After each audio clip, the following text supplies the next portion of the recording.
I always love when I get to sit down with a fellow video creator. Today, my guest is someone who, unlike everyone else so far, and I knew this was going to happen, but this is the first time I met someone in real life here in the studio. Thank you right? for reaching out. Teves, yes. Kenji. And so I always wondered how that would play out, but it was really natural. And I think it's because we share so much of the same interests, as well as our professions overlap. Teves has his own video production company. He gets busy here in Hawaii, and he actually specializes in cocktail video. As you can see here in his sizzle reel, he does a lot with the drink industry, using his skill in this artistic medium and applying it to something that he already has experience with, which in this case is bartending and hospitality. So when I connected with him on social media, I immediately knew that we had a lot of overlap in what we do, both personally and professionally. In this episode, we do kind of lean on a bit more on the personal side because, like I said, this is our first time meeting in person. So we do explore some things that are more so about parenthood, living in Hawaii, growing up in Hawaii, and then sort of evolving into what we do now, which is this kind of creative medium professionally. Teves is someone who I think is extremely skilled, extremely, I would say passionate too, but I use the word passionate intentionally when I talk about Teves. You can see it in all his work, whether it's snowboarding stuff, family stuff, or professional stuff that he does with his work with a lot of bars around Hawaii. I feel like this is the first of many conversations that we'll be having here in the studio. One episode is never enough to really cover the ground that I would like to. So I'm sure we'll see Teves back here in the studio. Next time, I hope to get a little more geeky and tech talk with him. Last time, he actually brought his camera, his whole setup with him. And I looked at it just sitting on the floor over here, and I never thought to bring it out and go over his setup because I know a lot of you out there are shooters and editors yourselves, and you're more interested in that kind of stuff. We'll get to that. But for now, I invite you to get to know the man, Teves. The man, the business owner, the father, the guy from Hawaii, all of that. And remember, there's always ways for you to support Teves as well as his podcast, and the links are down below. I encourage all of you to check out all of our guest socials, follow them, support them, comment, engage, share, do the things that you can do. First time meeting in real life. Yes. Thank you. Teves, Thank you right? for reaching out. Teves, yes. Kenji. How you say your last name? Freitas. Yep. What is that? Portuguese. Okay. Portuguese. So actually my first name is a Portuguese last name, technically. Wait, what? Yeah. Oh. So if you were to Google Teves, you probably find a lot of directory listings with Teves as a last name. There's a lot of soccer players too that I know, but Yeah. Teves, I see it on the last name on the back. And then what? Where you here? Wait, real quick. Let's go. You move this way a little bit, and then like that. Good. Oh yeah, it sounds way better. Right? Yep. You hear that? Yeah. Yep. So wait, where dude, where are you from? Like a little background, what's good? Yeah, so dad's from Kauai, mom's from Oahu. Family spread out all over the islands, but I was born here, Kapilani Medical Center, and my parents were never married. When I turned around 4 or 5, my mom did get married to someone who isn't my father. It's actually an Italian guy from New Jersey who had been living out here for about 14 or 15 years. They got married, and then we moved up to New Jersey when I was about 5. Dope. I lived there until I graduated high school. Whoa, so you did the born here, raised there, came back here. living here. Yeah. Oh, snap. How was that? Like you left at 5? I left around 5, right before kindergarten. From Kauai? Or from here at the time. Yeah. I mean, honestly, I am very thankful for that experience. I feel like, I went to public school in the mainland. I still got a pretty decent education, I'd say, when I decided to show up. And it made me appreciate where I was from a lot more, like in the long term. I bet. I mean, I know I had this conversation we have these conversations about like leaving Hawaii, coming back to Hawaii, and what that does, especially in that formative years, like when you're 5, you know what I mean? Like, and then you came back when you said, what, 17? Right after high school. After high school. Yeah, right after high school. Graduated, moved back here. Yeah, go ahead. You got a question. Well, that gap right there from 5 to after high school is when a lot of your development happens, right? Oh, almost all of it, really. I mean, right now, influential development. Exactly. For sure. Yeah. But you remember though, like your Hawaii, those first 5 years? A little bit here and there. Like, luckily, my mom I'm blessed to have a mother like mine. Shout out to the moms. For real. Love you, mom. I mean, as titty as it gets. My mom, It's titty. she raised me like with the exception of my actual surroundings, I came to learn later in life, like I grew up as if I was home because of my mom. Ooh, so even though you're in New Jersey, talking all different, everything. You mean like she brought the Hawaii with her? As much as she possibly could. You know, I grew up eating Spam eggs for breakfast. My friends would sleep over here. It's a funny story. I recall this very vividly. You know, we're at an age, friends start sleeping over. Wake up in the morning, my mom's cooking Spam eggs in New Jersey, right? And then I remember one of my friends was like, you know, we don't eat this at my house. My mom says this is cat food. And I was like, oh, really? That's weird. Later on, I realized, like, yeah, you got to cook it.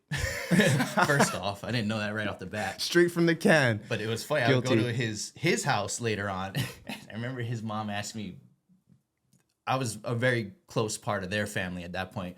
But they're like, you know, I heard Matt, you know, slept over your house and he eats Spam. He's like, now he keeps asking me to buy him Spam. I started cracking up. Hooked. Like, wow, we got him. All you got to do is fry that thing up a little bit. You guys are good, I promise. Hey, Vienna sausage too. No, not really. Not really. That wasn't something that I recalled access to. I don't know. I still don't recall my mom really eating Vienna sausage like to this day. So I don't know if that's just like a mom preference, but she did her due diligence, if you will, of like connecting her child with where her child was born, keeping that pigeon, the Spam, whatever, in the house, even though you're like literally almost as far away as you can get in this country, right? Different time zone, all of that. And then was there any kind of like, what are you kind of conversations in Jersey? Every day. And what are you? Well, you know, the most common thing would be, you know, Hispanic, Latino of some sort. Oh yeah, I could see. And it would troubleshoot through all that, you know, and I gotta say, like, and I feel like I've experienced this in many places that I've been throughout my life, but once someone hears you're from Hawaii or you're Hawaiian, like, they lose their mind. Like, you're accepted anywhere and everywhere. Like, even in the most, like, racist areas, so to speak, of where I grew up, like, I'm talking like flannels, rednecks, ride quads in the woods type people. Like, I tell them from Hawaii, they're like, I'm Hawaiian. They're like, oh, like, you belong with us. You're good. You get the invite. You get the pass, like, everywhere. You know, I've experienced that. Like, I feel like I've never felt that, like, exclusion thing. Like, you know what? You know why? It's because we're literally anywhere public school. Just pick a public school in America right now on the mainland, and 49th state, Alaska. It's like Alaska and Hawaii. We kind of tight because we're literally on a different box on the map. Yep. You know what I'm saying? So it's like we're outsiders. Mm-hmm. We're not part of this. Like, geographically, right? Yeah. And even us in our language, we say main land. Yeah. Right. And so it's like this outsider insider thing. Do they say in Alaska? They call it. No, I think they call it lower 48. Okay, that makes sense. I mean, correct me I if feel like I'm I've wrong. heard that before. But yeah. I'm pretty sure it's lower 48 to them, respectively. Like, we could call it easterly 48 or whatever. You know what I'm saying? But we're like outsiders. We're the 49th and 50th state. But then when you're from like Hawaii, it kind of carries some of that like prestigious, if you will, paradise, kind of like exotic. Right? Yeah.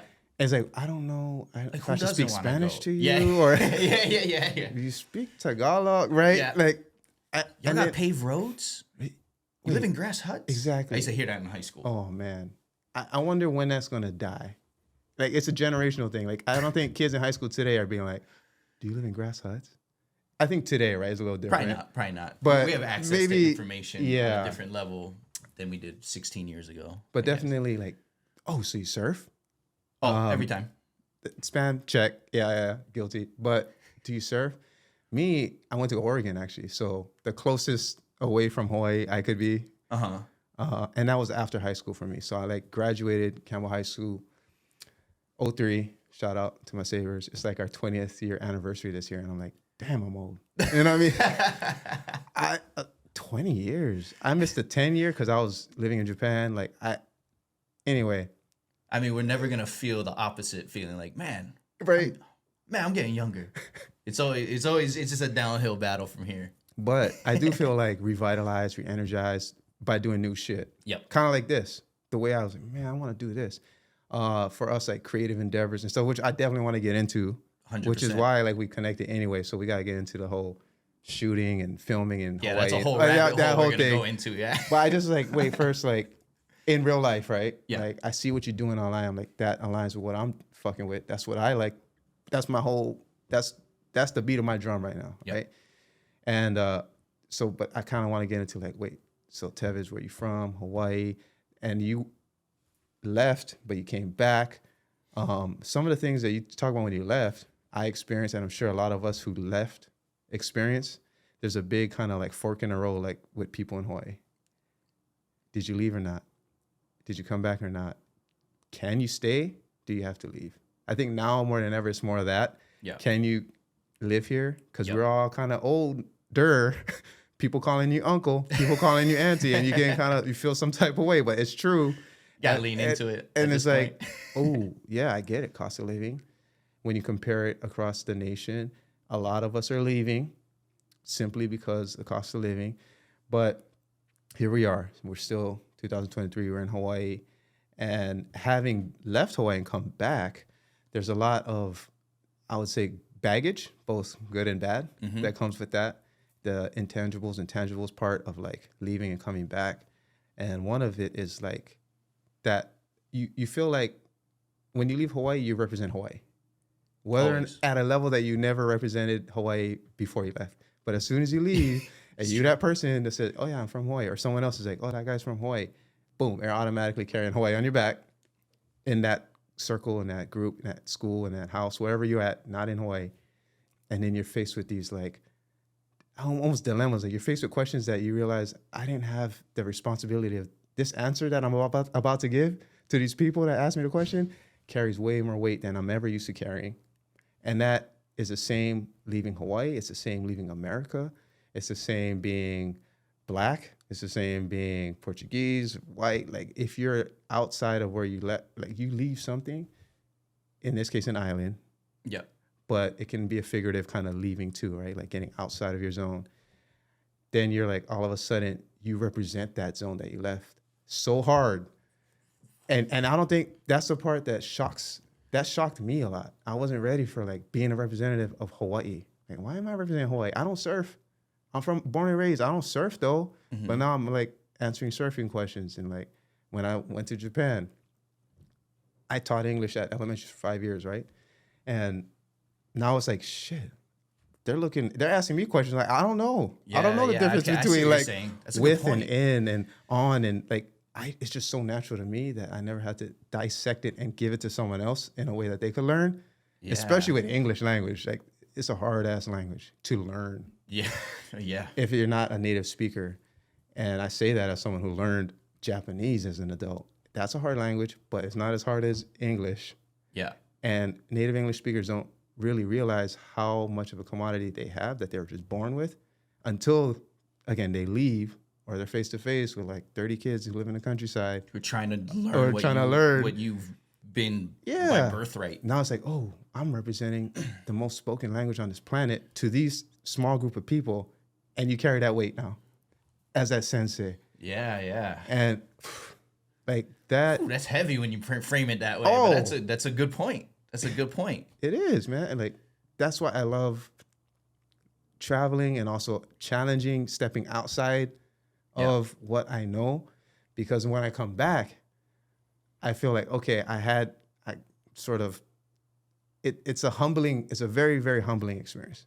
Because you don't feel ever equipped for it. You don't feel ready for it. No. It's unplanned, unscripted, imperfect. And then you're just like, depending on your personality type, right? Your risk profile, like, are you gonna run? Are you gonna deny it? Are you gonna challenge? Or are you just gonna kind of like, all right, let's go. Yeah. And then take that with you. So leaving Hawaii is just one piece that really it was like a domino for me. How long did you go for? Well, I left when I was 17. Okay. So first 17 years of my life. life The reverse in Hawaii. Part, in a way, right? I left and lived in the mainland in Oregon for 5 years. Okay. And then I left Oregon to Japan. I lived there for 8 years. Oh, okay. So that was the like Oregon, then Japan. Yeah. Okay. So Gotcha. I call it my little Pacific trifecta. I started in the middle. I went that way. Then I went way that way. Far that way. Yeah. Then I came back. Okay. And then back home. Back home. Okay. When we were expecting our first child. Okay. Because I knew, I was like, she did too. Like we both were like, yeah, Hawaii is a place to raise children. Yeah. And so we're here. We got 2 girls, 6 and 4. You know? Like minus the financial aspects of it. Yeah, I knew we both knew it was gonna be tough. My dumb ass was like, yeah, let's go back to Hawaii. We're living in Japan at the time. Let's go back to Hawaii, and we'll buy a house in a year. Yeah. We'll just live with my mom, ambitions, and then we'll buy a house in a year. I didn't even know you need 2 years of tax records in the country before you can even be qualified. You know what I'm saying? For even a loan officer to look at you. Yep. Like, wait, you have 0. Like, yeah, I've been out of the country for 8 years. Didn't know that. I know there's ways around this. There's all kinds of house hacking, but also ways to get money, get loans, there's creative ways, but like most people don't know. I didn't know. But teach me. I don't know. I didn't know. But I just like, yeah, move back home, live with mom for a bit, buy a house. Yeah. Shit. Not that easy. Not that simple. Sick, bro. It took like 5. It did take 5. I think it took 5 years. Okay. So it happened, but it took 5 times the length that I knew. And so I get it. And all while raising children. Yeah.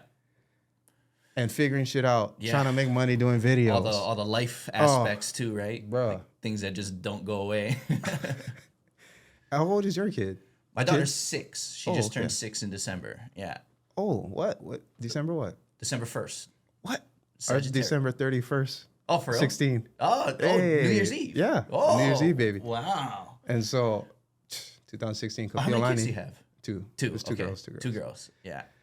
So, I mean, that adds a whole nother layer as being like a parent. Yeah. As a dad, 2 girls is different, right? Yeah. Like if we had boys, we got friends who got boys. Yeah. And I'm like, oh man, that's cool too. I would like to like tackle somebody, you know what I'm saying? Hang them upside down. I do that a little bit with Cadence, but I know what you mean though. But I mean, we're back. I guess you came back a little bit earlier.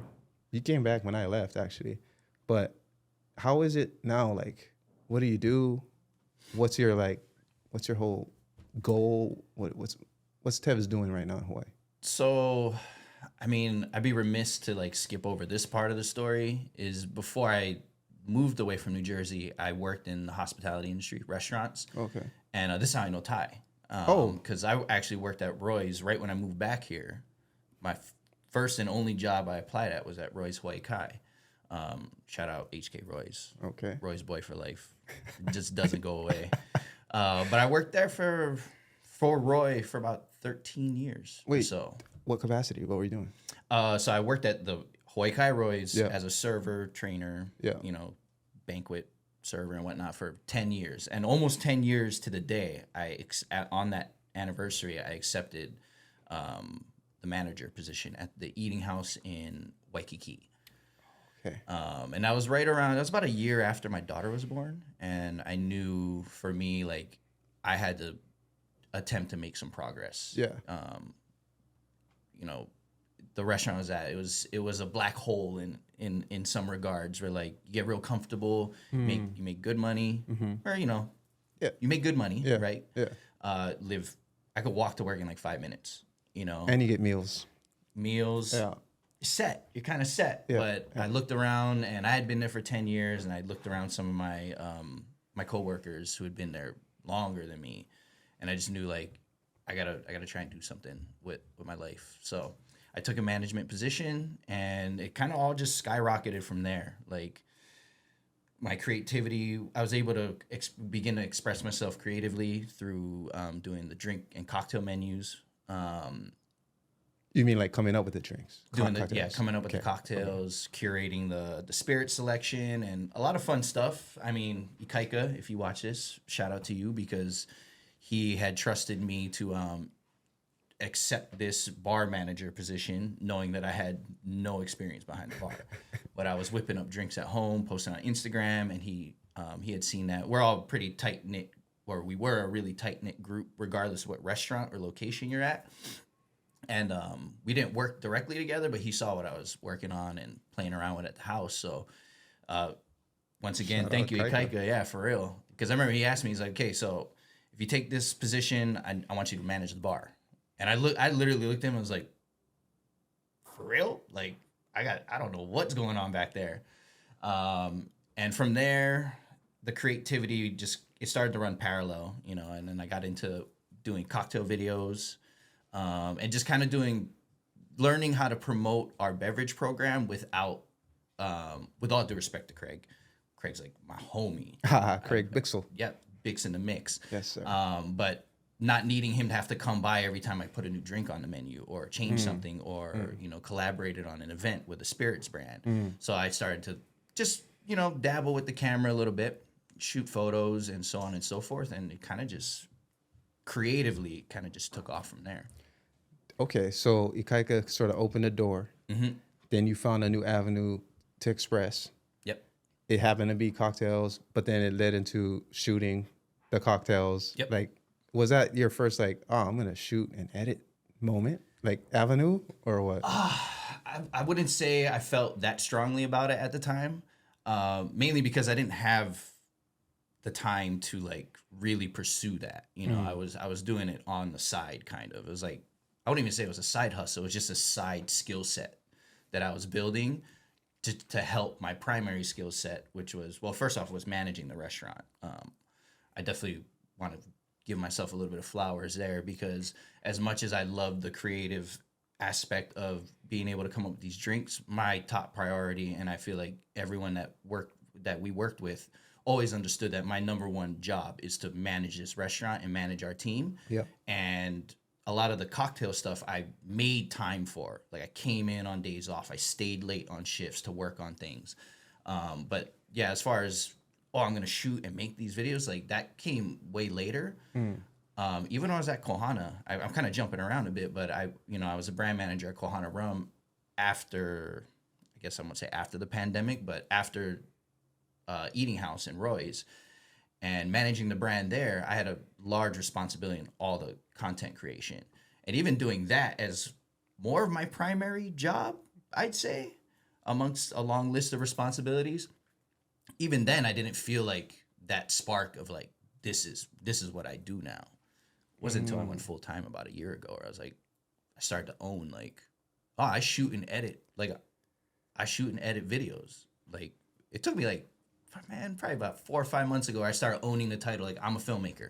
Own like, that shit. Yeah. Own it. It took a while. Yeah, you know? You know what? Why though? I have my thoughts, but like why didn't I mean, confidence is a huge part of it. You know, if I just picked one thing, I definitely felt the lack of confidence trying to find my way through all this, you know, just like most people, and not sure what it is that I really do. Like, am I a videographer? You know, like what am I doing here? Like, am I a creative entrepreneur? Maybe I'm a little bit of all these things, but at the end of the day, like I enjoy telling stories in a visual format, in motion, so to speak. And I feel like after accepting that and understanding that's what I love to do and what I'm trying to build my business around, that's when I was able to like own it. Like, you know, everywhere I go, someone asks me like, what do you do?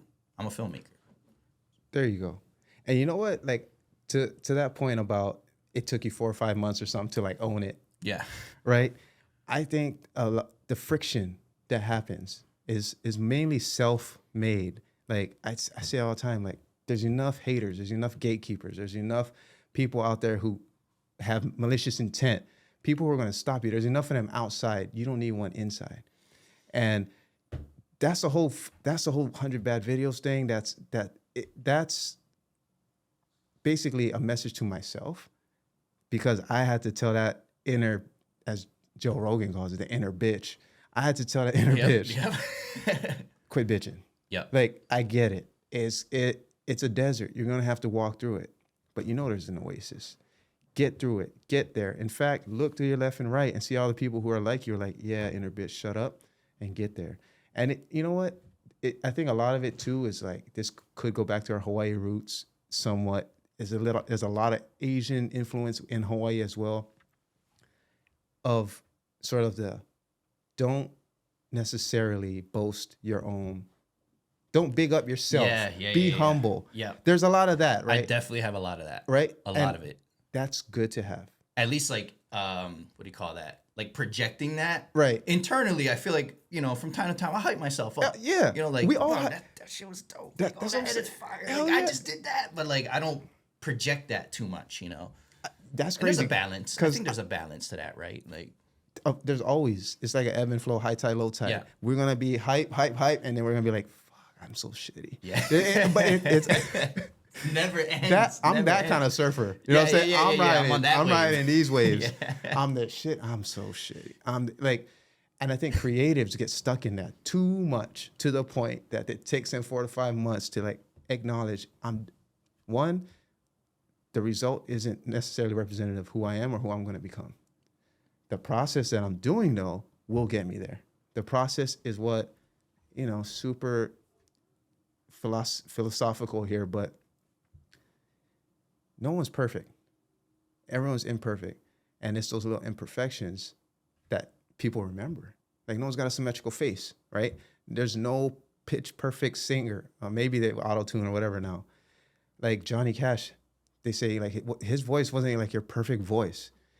All these things that don't make you perfect, or your image that the story, we say you're a storyteller. What story are you telling yourself in your head? And it's that one like, I only started a year ago. That's the story you're telling yourself? Or is it like, in 1 year, I wonder where I'm gonna be. This is where I'm gonna leave. I'm gonna leave a benchmark of where I'm at today.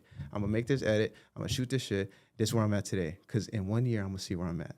It's like the story that I was telling myself for a long time too was, props to my mom. Shout out your mom. I gotta shout out my mom. Gotta shout out mom. You know what I'm saying? I gotta get her on here too, actually. Mom, please. I'm looking forward to that conversation. You and me, like I did with my bro Ty, but I was like, with my mom. But she really imparted on me as a parent now. I can think differently about what my parents did, right? My mom really imparted on me this abundance attitude, this optimism, this positive. And I think it came from a place of pain and stress because she was a single parent raising 2 sons, somewhat separated from her kin on the east side because she's one of 4 daughters, right?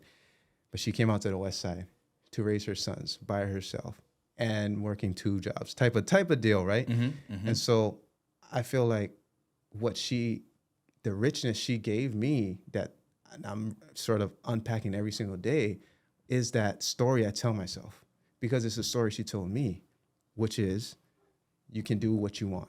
You've heard it a million times, a million ways, but I really, really believe that I can do whatever I want. I really, really believe that I can get what I want, period. And it came from day one, from my mom. It's beautiful. And so that's just a story I tell myself, but sometimes I catch myself listening to other stories such as, nah, you ain't there yet. You don't have this and that. The story that the gatekeepers tell us, right? Yep. But today it's like, yo, straight up, if I was born 50 years ago to do what I'm doing right now, I would have never done it. Yeah. But today I can order this, I can watch this person, I can learn. The information is everywhere. Accessibility, connectivity is everywhere. What excuse do I have besides the ones I'm making in my head? Yep. So, hey, I'm not trying to say like, man, why it take you 4 or 5 months?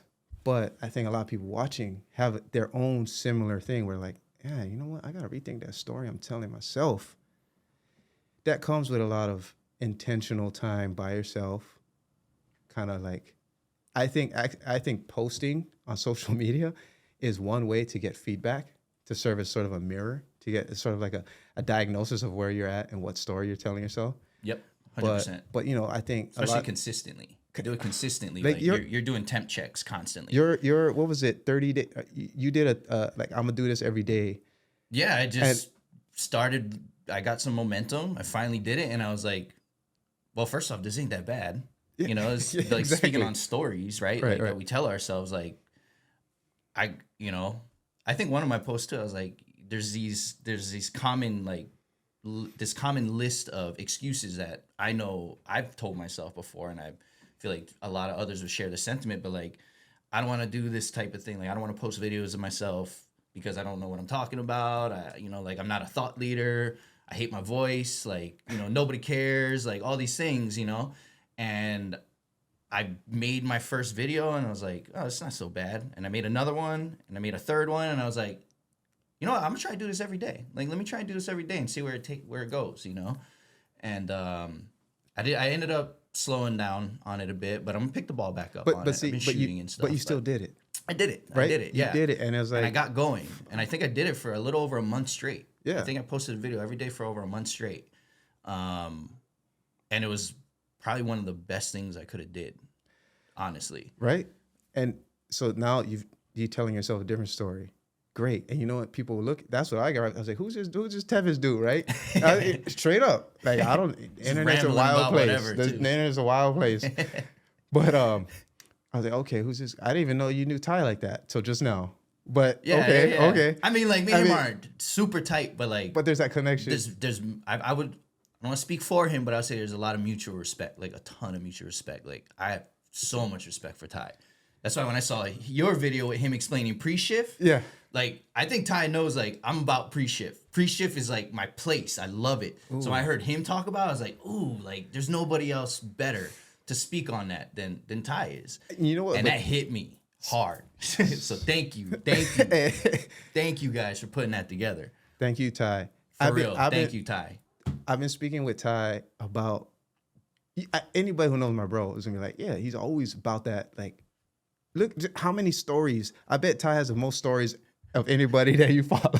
You know what I'm saying? I'm like, oh shit.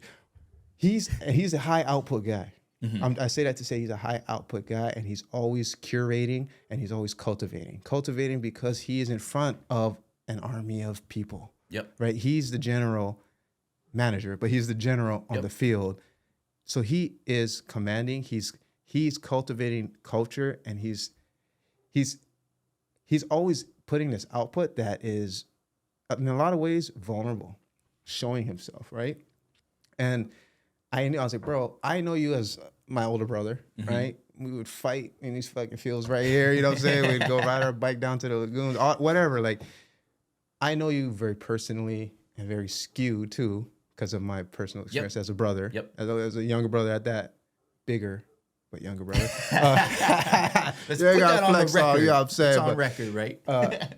But professionally, because it crossed my mind when I came back. I'm like, I know I could get a job there, but I don't thinking as a brother, like he would probably hook it up. But professionally, would that match?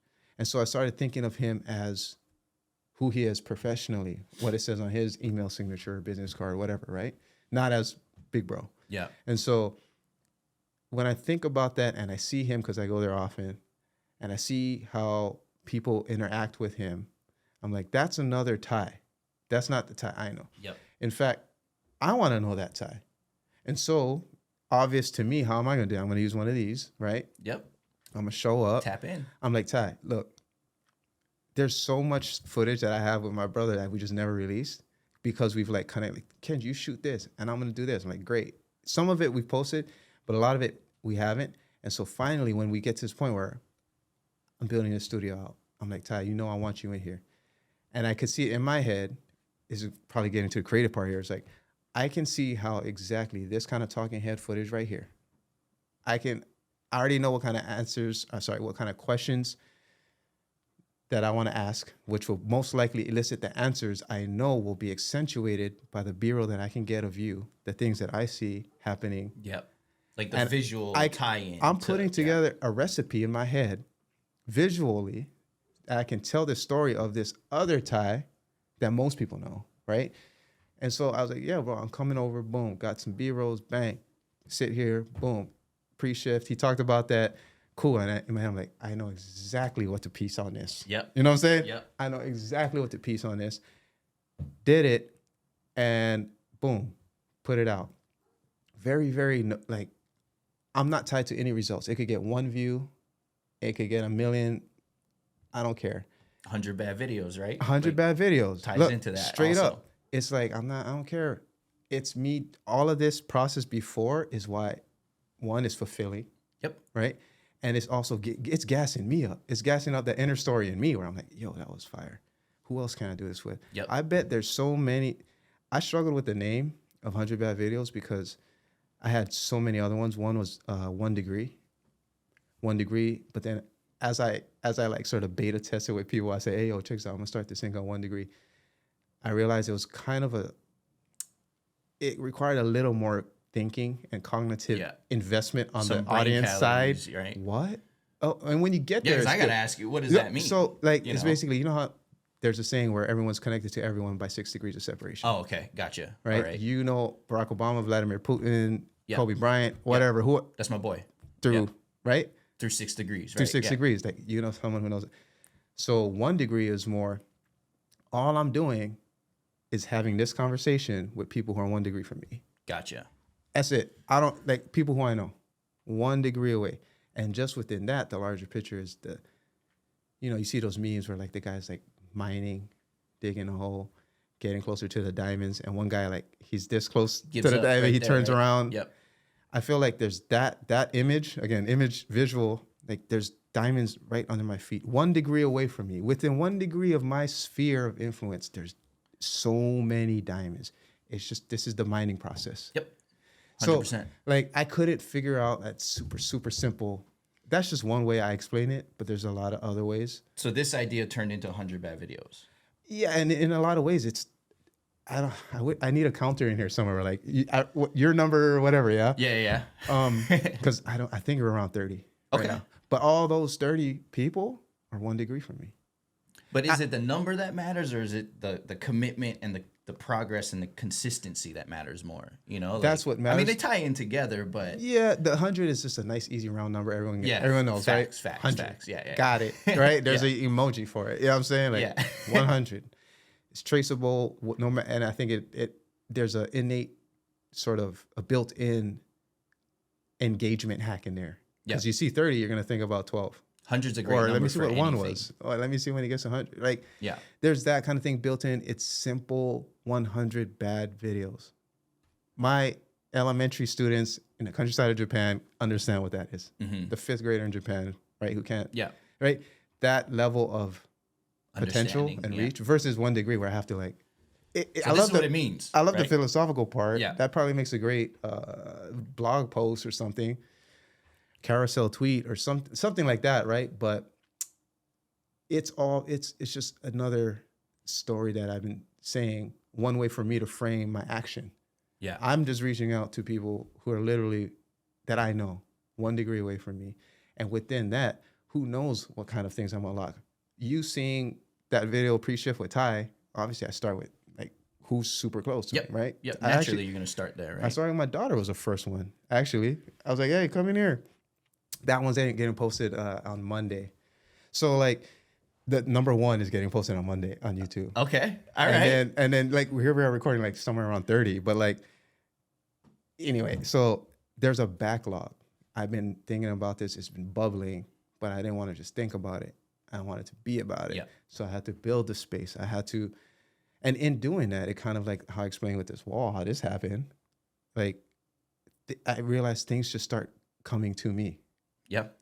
This literally happened. I didn't put this up. I didn't buy this. I didn't order this. You didn't actively transport this. seek for this, right? Like, Well, I wanted it. you wanted it, right? But I was doing so much on my way to get it that it actually came to me. Yep.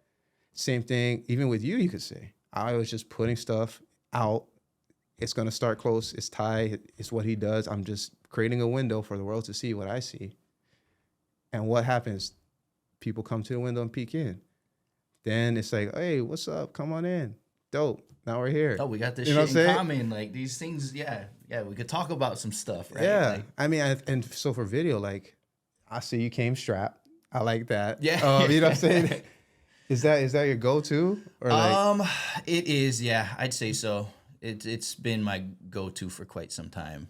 I love the FX30, but there is just something about the versatility in that particular camera that I constantly have it in my hand. the A7 IV, A7 IV, yeah. because you do photos too. Or I mean, yes, if I had to be honest, it all started with photos, right? Like, I think it was like, what, the iPhone 4S or something is like where I started like, Oh. oh, Instagram just got launched. I remember The square back when we photos. used to- yeah, Yeah. with the weird filters that they had built Yep, into yep, it. yep. And I used to burn back then, so I used to smoke with my homie, and we'd go walk around Coolio. Shout out Coolio Valley, and we'd just be all blind, just walk around like throwing filters on this stuff, like, and that's kind of where Been it there, all done that. began in, I'd say, a relatively modern era of speaking. But I feel like I'm a video person first when it's all said and How done. would you sort of, if someone came to you like, hey, can you take my photo? You would still say, yeah, I can do that. Yes, for the most part. But you wouldn't be like, There'd be some context involved, but like if it was just very casual, like, yeah, of course, I'll take it for you. what was the job though? I'm a client. I'm looking for someone to do this photo. Not usually. Yeah. Not usually. Friends, family. you're Photo is is kind of exclusive to like the inner circle. like, I'd say it's not a service you offer. not usually. If it's a homie, like I just did a shoot with some friends. They're starting their own. They're on the path to opening their own restaurant eventually.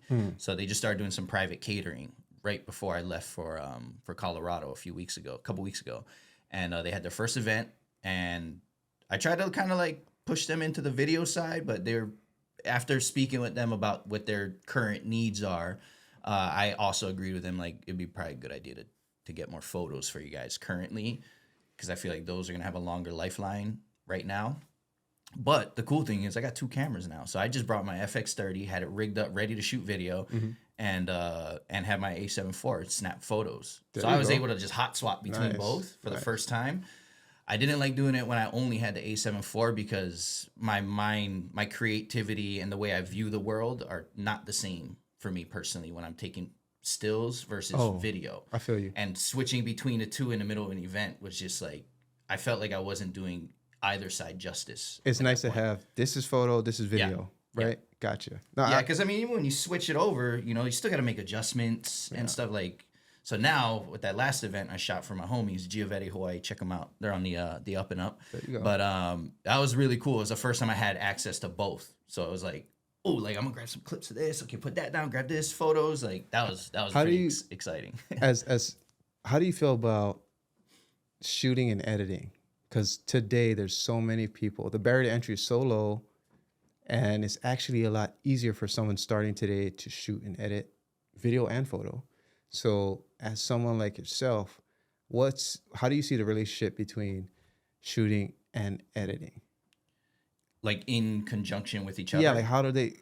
I guess it's part of the question is like, what's your workflow? But also, I think the deeper one is like, how does shooting benefit editing, and how does editing? How does it all tie into your whole creative process? Well, I try to shoot thinking of the edit in mind.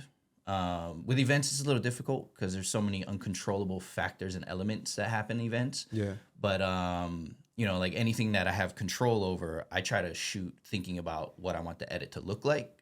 I don't know if I'm answering this question correctly. Yeah. But I'm also, I'd say more than that, I'm a very spontaneous shooter. Like I'll have a shot list, but like I like to trek off the beaten path as much as I can. Like, okay, we got these shots. Like now let's see, like I've been thinking about this shot in my head. I don't know if it's going to work in this edit, but I want to try it anyway. So I feel like although I try to stay structured, I also try to have the flexibility of like being playful and creative with what I'm shooting. And I feel like those turn out to be the best edits in the long run anyway. We're like, just exploring this thing that I wasn't sure if this was going to work, but I got lucky and it did. And now I'm going to rethink this shot list, and we're going to work around these other elements that we were able to bring to it. How about editing someone else's footage? Oh man, that's a rabbit hole right there. I feel like I've gotten really good at it, honestly. One of my most consistent gigs that I do is editing someone else's footage, and it's the same exact type of thing. They're recipe videos, so there's not really out of the box things happening with the footage that I receive. So I got a really good workflow on that, but it took a while to like not look at the edit and look at the footage that I'm receiving from somebody else and thinking to myself like what I would have did with it. And that's just a huge ego battle, really. But I think there's a especially today when you're like using one of these kind of things, right? You can do everything on here. What we're used to is like we have 5 different pieces of equipment to use, right? Like you got the camera, you got the gimbal, you got memory cards to deal with. Like we have a lot of pieces, physical, like hardware, and we have a lot of software, right? We have a lot of software and hardware. It's a clunky operation, comparatively speaking to this, right? And so we are very well aware of the system, and then also the pieces, and also the roles, which are, if we had unlimited resources, we would have somebody doing this piece or this process, right? Like, let's say pre-production. That'd be awesome. Then you have someone doing this, right? Production. Then you have someone doing this, post-production. That's a easy 3, like you could have 5 people on each part of that, have a 15-person team, right? A lot of times we have to wear all the hats. So we know, okay, I think for the better and the worse, because the good part is I know how to shoot for the edit. I know how to plan for the shoot, for the edit type of thing. You see how it's all connected. And you can move quick. Versus asking that person, he didn't answer his phone, oh, she didn't answer her email, whatever, like that kind of thing, right? As you know from being a manager of a team, right? 100%. So the more people you add, okay, that's more communication becomes important. Oh, my internet's not working. All that gets unlocked when you have a big team.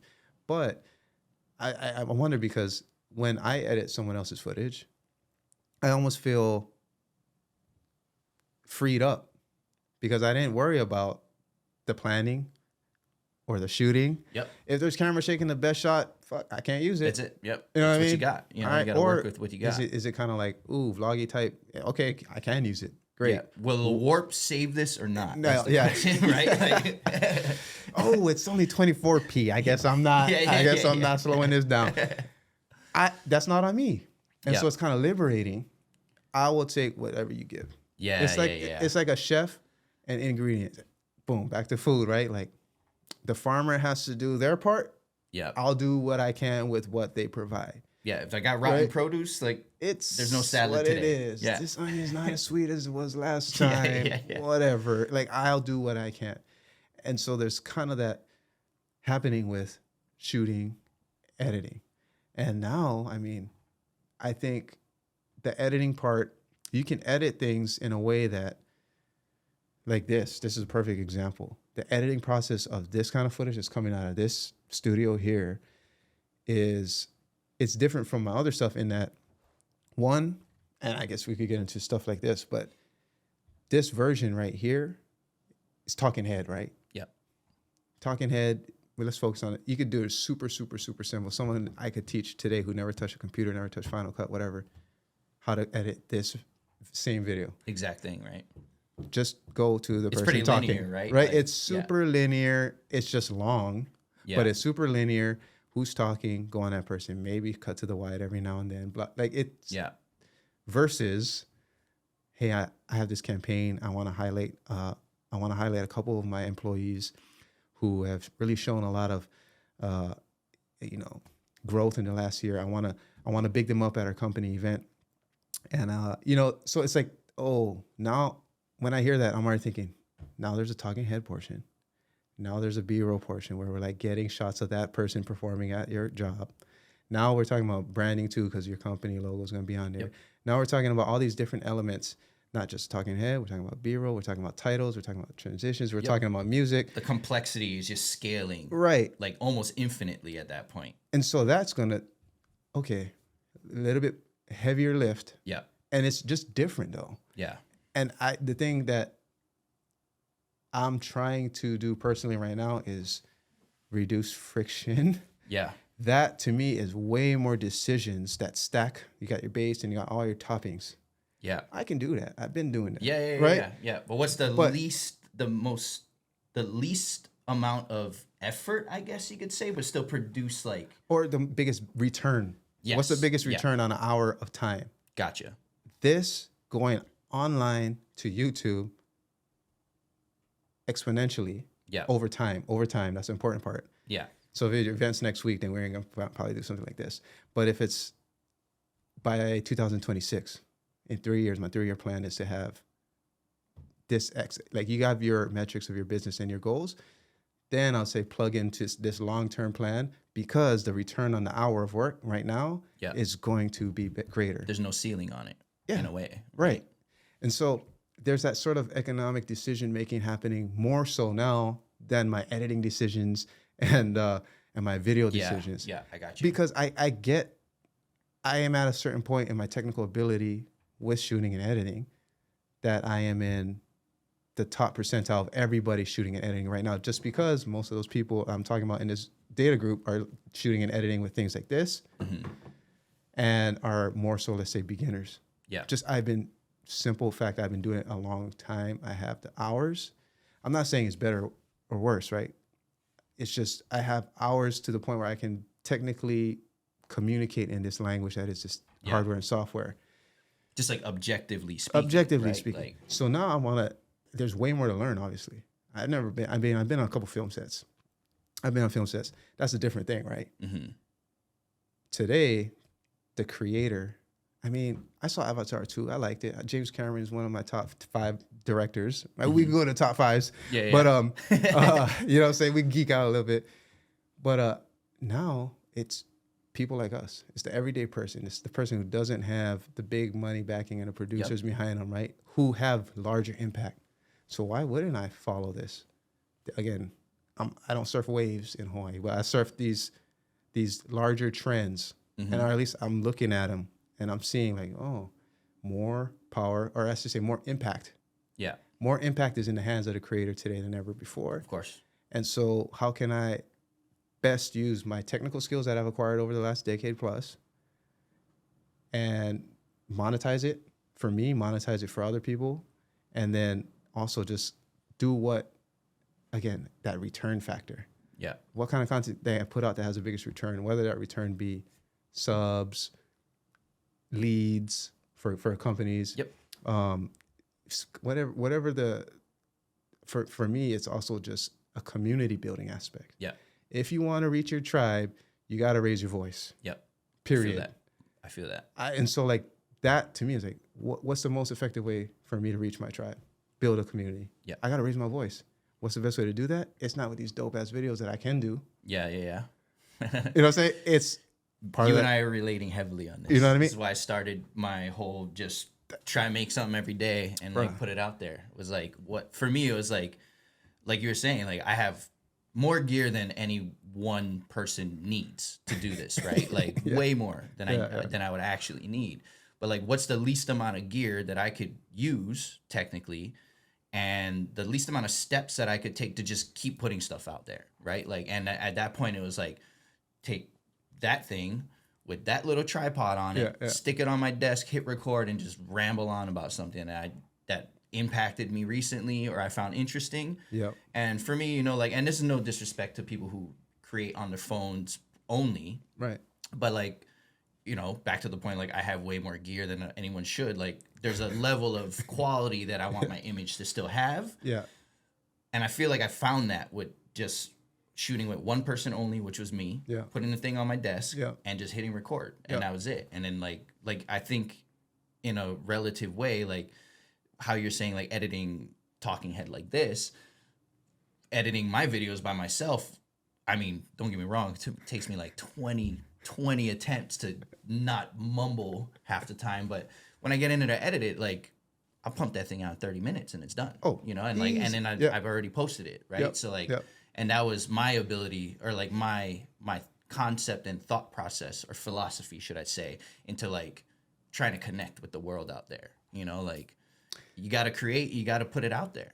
Like that's the biggest hurdle, I think, for most people, is like the create part. One. It's not easy. The skills, the technical skills involved with it, although the apps are making it a lot easier. Yeah. There's still a lot of technical skills, and even just understanding. I like to say it's a language. When it comes to storytelling visually, that's a skill. Literally, like learning a language. I learned Japanese as an adult. I understand what learning a language is like.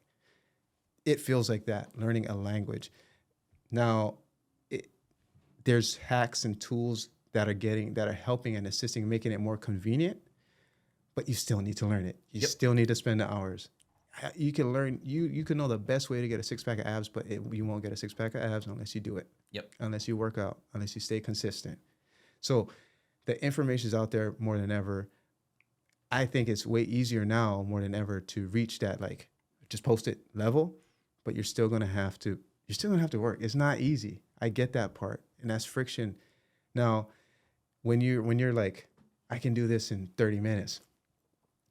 I could see how someone who just started today would take 3 hours. Yeah, of course. And then take a break, when I first started come doing back. it did not take me 30 minutes. Yeah. You know, like, so even for me with my skills of, you know, doing, you know, like dope ass looking videos for a while, like it still took me a while to like chisel out all the fat and like get to that point where like, okay, I can shoot, talk into the camera and edit this thing real quick in 30 minutes and put it out there. And, you know, don't get me wrong, I can make it way more complex, of course. Like, the captions, I do it very simply, right? I just transcribe it in Premiere and just throw it up there, you know, but like, it's not as eye-catching as others, but it gets the job done. It serves its purpose, and it allows me to knock down one other barrier that I previously had for myself in terms of like, oh, it has to look this way. Like at this point, I just need to communicate the message. Yes. Right? Yes.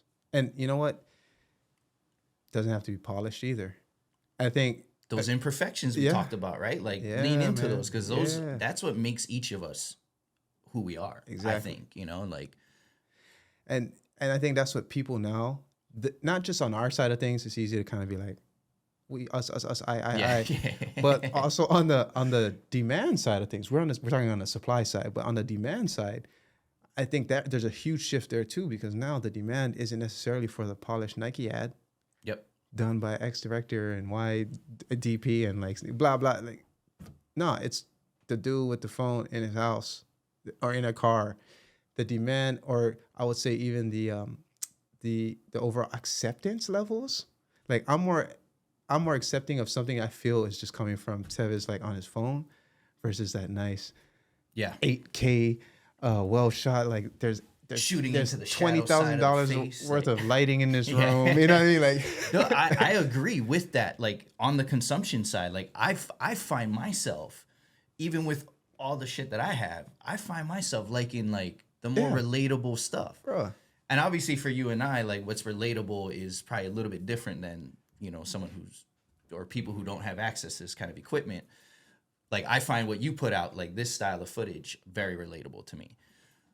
Not everyone's going to feel that way, but nonetheless, like I still feel my tolerance level like totally different than it was when I first started doing all this. Like I kind of like the rawness and the grittiness and like the weirdness of some of this, like I guess you could say like lower quality image and stuff, but it still communicates the message to me at the end of the day. You know, it's still impactful, you know, when I hear it or see it or read it. And that's what it's about. It's the medium, right? Like, so okay, top 5, let's say movies, or just off the top, no order, like that you like. Interstellar is probably my favorite movie. All right. Yeah, that's probably one of my favorite movies, you know, especially once I unraveled the fact that movie is literally about a father's love for his daughter. Like, that hit different. I was like, yo, like, this is it. Like, it was already one of my favorites because, like, I'm a nerd for the cosmos and whatnot. But when I understood that that's what that movie was about, I was like, that's it. Seal the deal. Other movies, man, I got a lot of Nolan movies on my list. Like Memento. Yeah. Awesome movie. Just fuck up the whole linear story timeline. Yeah. Like, just throw it all out the window. Gone. Right? Like, gone. Like, where your mind has to be to even, like, conceptualize a movie like that is beyond me. But I'm thankful he did that. Let's see. Man on Fire was Denzel. That was a movie that hit hard. Okay, again, father. No, well, I guess protector. But he has the role of it in a way, right? Because the real father was not a real father, right? And like, you know, Creasy Bear is the one who laid down the law and saved that young girl. Man, what else? Man on Fire. I need to rewatch that one. It's been a minute. I don't know. I'm gonna pass this one off to you. Well, shoot. My number one is actually the 1971 Gene Wilder, Willy Wonka and the Chocolate Factory. Okay. There's a lot of. It's just like, you know, I just saw a top 10 list of rappers, and I was happy to see Nas on there in the top 3, and then it wasn't J. Cole. Like these conversations aren't really for answers or for like discussion, Yeah, right? yeah, of course. And It's so- too subjective to like nail down anything on it. And right? it's personal. So for Yeah. me, seeing Willy Wonka and the Chocolate Factory, I've tried to dissect this many times. Yeah. I think it's the wonder, Yeah. right? It's the wonder, The imagination. because it literally is Great like. movie, by the way. Great Also, movie. shout out to like old school Japanese Godzilla movies where like it's practical, everything is real. Yeah. In that, okay, not everything. There's some parts of that movie that like aren't real when But I know what you mean. Yeah, when It's a set. when they're consuming the they're in, bubbles. And, yeah. right? You know what I mean? Yeah. Today, you don't know what's real. Yeah. Like I should Yeah, say yeah. tangible, not real. Tangible. So like the actual set gave that tangible feel of it made it feel more real because I know it's like imaginary, wonderful, but they're actually on a set. Yep. That they're like kicking over a little like balloon. Like technology Marshall wasn't at a point where you're like questioning everything. Yeah, it felt like I could go there. Just put it that way. It's one of the movies that Yep. made me feel like I transported there. Yeah, I feel that. And then it's just laid on top of a lot of morals. All the bad kids get kicked out one by one. Yep, you know what I'm yep. saying? Because they didn't listen to Yeah, mom. yeah, yeah. Veronica I needs to want it go. now. The goose is peace out, homie. Yeah. You know what I mean? Like Yeah. Blueberry girl. Blueberry, yeah. she told you don't. Charlie. Chocolate boy. They did have the fizzle drink though. Him and grandpa, Charlie and grandpa. True, man. Those morals did live No, with it's me deep. my whole life, actually. It's deep. Heavy. And then what? He's rewarded. The guy, I like the twist too, because like whatever his name was, the bad guy was actually the good guy, his right hand man. Yep, Who was yep. ever gonna. So it was like kind of like how Batman has Alfred. Like I like how Willy Wonka had I freaking forgot his name, the glasses guy with the scar on his face. You know what I'm talking about. But like, Oh, it's gonna kill me. I know it's gonna like pop up later. That's right. But, You shoot me a text. the Later, guy- that was his name. The guy who Yeah. wanted the everlasting gobstopper and was like, hey, Yeah. give me the secret Yeah. recipe to test them. Testing them. Yeah. It was a test. the integrity. So to have those kind of tests in the movie, that was one that was very palpable for a young, impressionable child. Yep, Like, I ooh, agree. I'm being tested too. Yep. So like when I look back, I know I enjoyed it as a kid, but with time, I like it more and more and more. So I gotta put it on my top 5 list. Okay. You know what I'm saying? So That's fair. That's fair. I mean, I watched it pretty recent. Like, yeah, I don't like the Johnny Depp redo. I couldn't I even. f- I I couldn't. couldn't. I didn't even try and watch it. Honestly, I tried and You I was did? like, I'm out of here. Yeah. I Some couldn't. things just are better left like as is. Again, Right? it was respect to everybody who was like, we can't touch a classic. Let's make it so different. I like that attempt because it was like very not like the same Oompa Loompa, just CG'd, like copy, cut, and paste. I wasn't fucking with that. Yeah. The actual Oompa Loompas too. I was like, damn it. It was just so whimsical and like the Oz is another one. Take something familiar like the Wizard of Oz, and then basically pump some black culture into that. Yeah. And young MJ, like that's a sleeper. And like, whoa, the Oz, that was crazy. It's a musical. I don't usually like musicals, Okay. but that was enjoyable. Rockers, like a little. That's a off the beaten path indie documentary filmed in Jamaica, and again, it's kind of like the Oz in that. Sorry, I say the Oz. I mean the Wiz. Sorry, I mean the Wiz. Oh yeah, the odds. Oh yeah, that's a sorry, totally different thing. The Wiz. Yeah. Whoops. But the Wiz and Rockers both fulfill this. I'm gonna suspend. Oh, there's some suspension of belief in the Wiz, but like, I know I'm gonna be blessed with a musical journey. Yeah. I'm gonna follow a group of characters.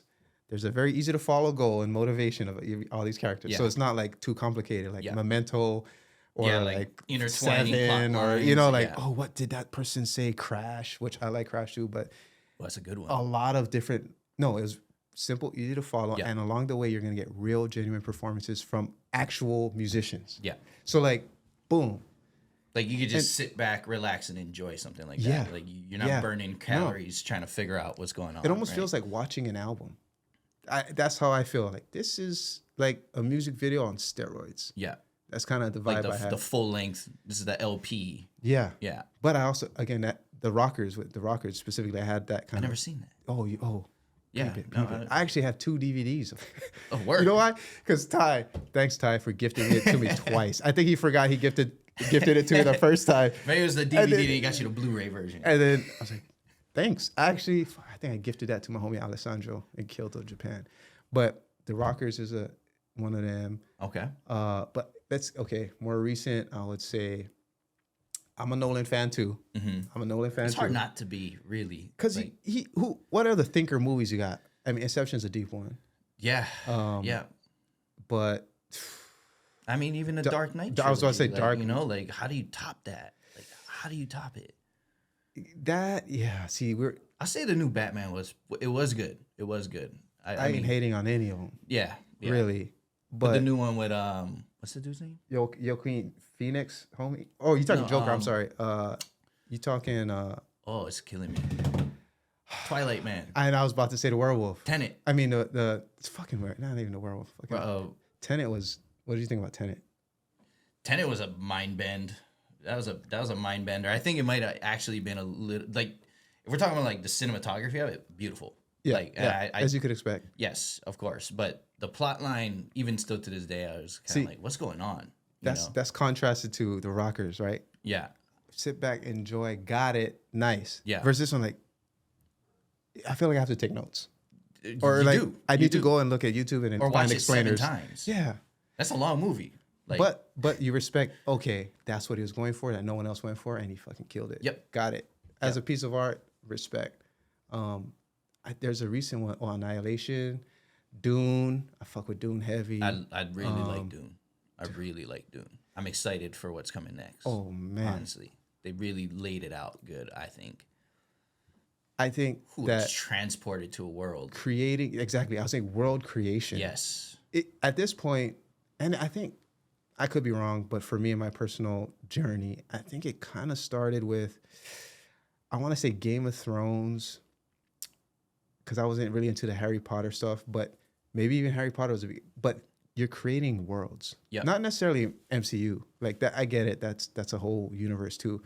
But with Dune, it's so multifaceted that you know and you expect it's not going to finish in a 2-3 hour piece. No way. There is a whole world to dive into. Yep. There's a whole subculture. There's books. There's other forms, not just the video, right? Yep.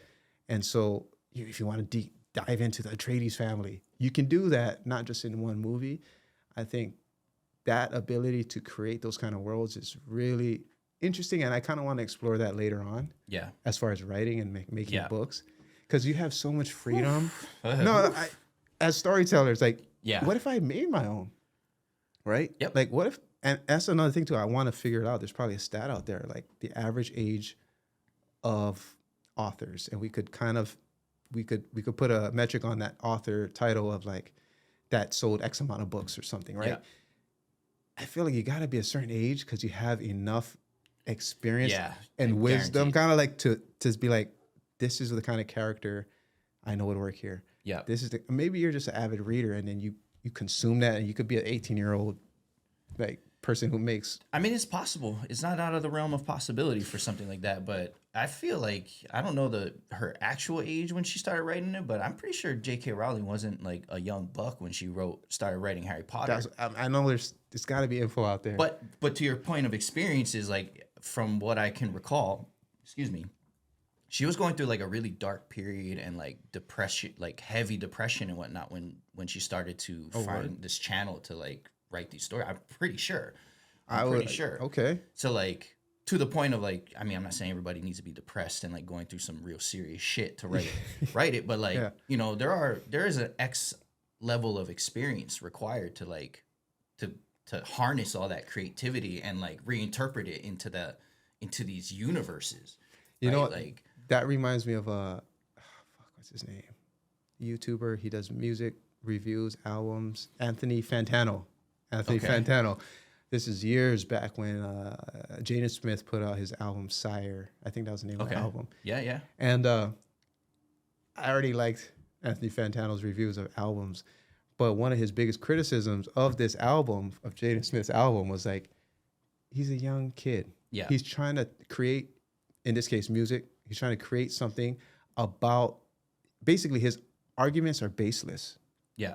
Because he doesn't have the years and experience of things that he wants to talk about and express. So it feels forced. Yeah. It feels fabricated. Like not authentic, basically. Just because, really? are you rapping about that? And you're what, 20 or whatever? I don't know how old he is. Yeah. But I feel like to that point, J.K. Rowling, like something happened for that causes a huge amount of emotion, whatever label you want to put on that emotion. But then that was the fuel that led that she was like tapped into. Poof, what came out? Yep. Harry Potter, right? Because we're not talking about just, individual characters being developed.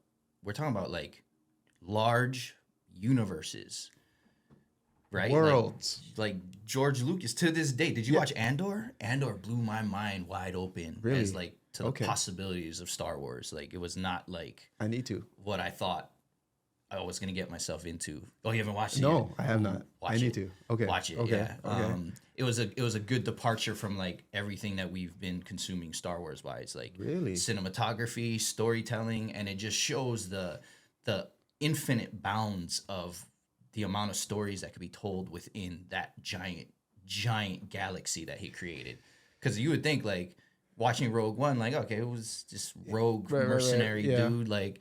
But then you watch the show and you're like, man, like I didn't expect this from that character in Rogue One.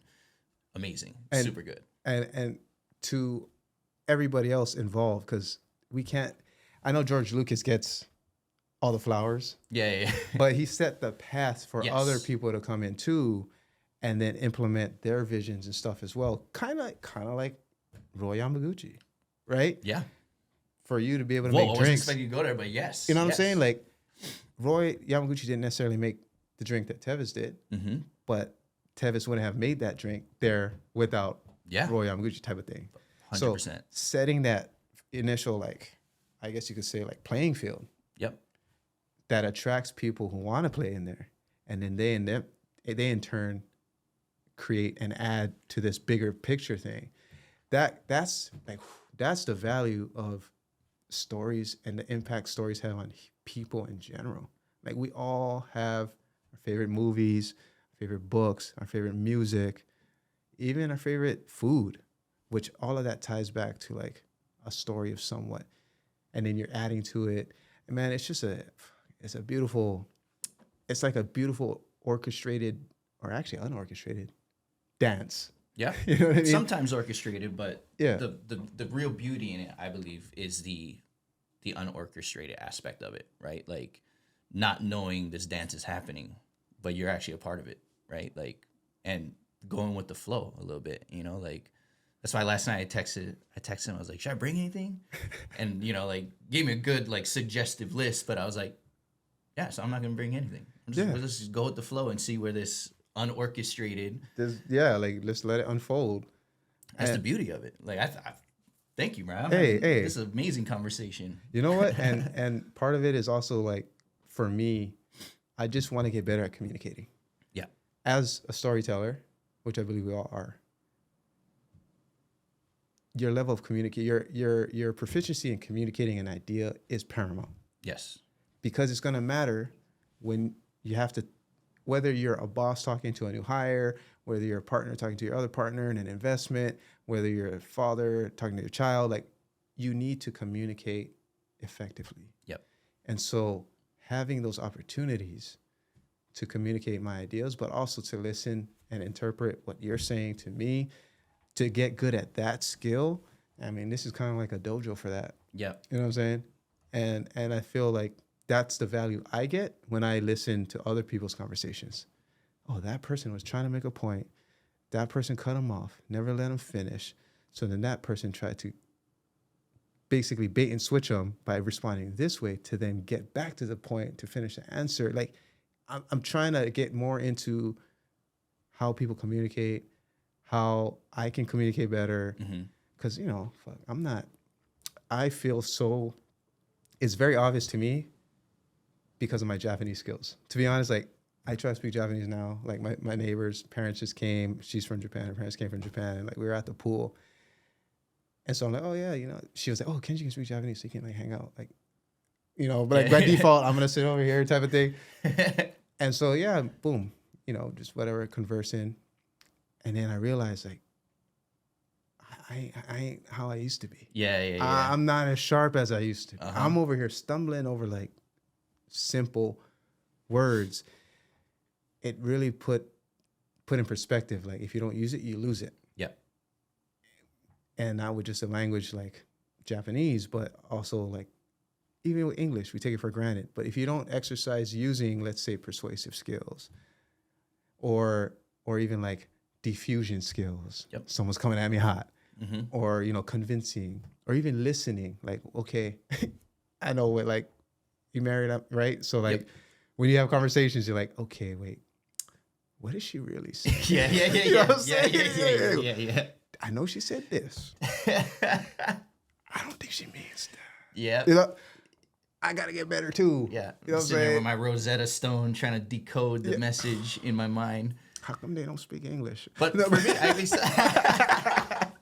But I mean, to be fair, sometimes in those moments, I feel like when I'm doing that in my mind, like I'm having this inner dialogue, Yeah. like that. Like, Yeah. at those times, I'm like, man, just shut up and just listen. Like just let her say what she needs to say. Like because there's moments where I just want to get this out. Maybe it doesn't even make no sense to anybody but me, but sometimes you just got to get it out, and I try to stop myself from trying to think into it too much at times, and just let her say what she needs to say and do my best to understand. You know what? Because we want to find a solution. Yes. We want to offer a solution. Troubleshooting all the time. What's the problem? Here's A, B, C. Which one you want? Yep.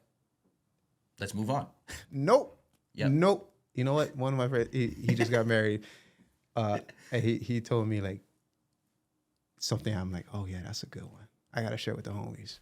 He's like, this is something that his now wife, but then fiance, was like. She told him like, look, from now on, whenever I come at you with something that might lead into, let's say, a debate or argument, ask me, do you want a solution or do you want a hug?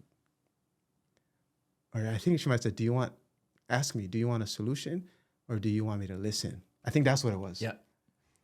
I was like, you know what? That's right. Because I automatically go into solution mode. Yeah. By default. Okay, here's a problem. Here's something that happened. I don't know what happened, but here it is. It's coming. It's here. Boom. Face to face. Yep.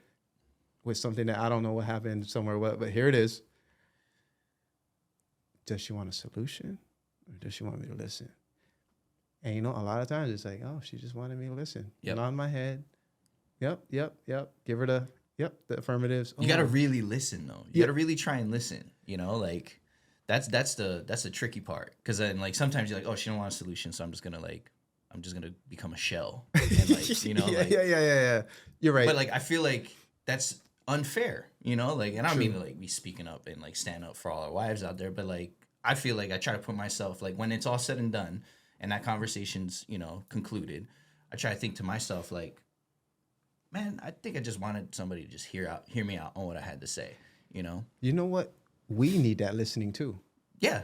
And so of course. when you put it in that context, I'm like, I know how it feels when I'm like, man, we don't say it because it's not like Plus, masculine. we're coming up with all the solutions ourselves anyway in our minds, right? Like, Yeah. So like at that point, if I'm venting something to like my significant other, I just need to let it out. Like my wife comes from a lot of managerial experience as well. So like I know she hits me with the troubleshooting too, which is kind of funny. Yeah. But I think it's the listening side. Like listening is the ultimate means of communication. Like. Dude, just the other day, I considered. I wouldn't say considered. Maybe that's an overstep. I thought. I had the thought running, a fleeting thought that I never committed to, of like taking a year of vow of silence. And I just like, what would that? Because we hear about people taking, monks or even just people who want to try it. And I thought, what would that? This skill of listening would just be superb after taking a vow of silence. And I thought about, well, what would the output be? Because I got to output something. That would be way too stressful. Yeah. And I was like, oh, I bet you my output would increase. I bet you my writing would increase. I bet you my productivity would increase. Just going on this kind of thought experiment of taking like a the vow possibilities, of silence. like, yeah.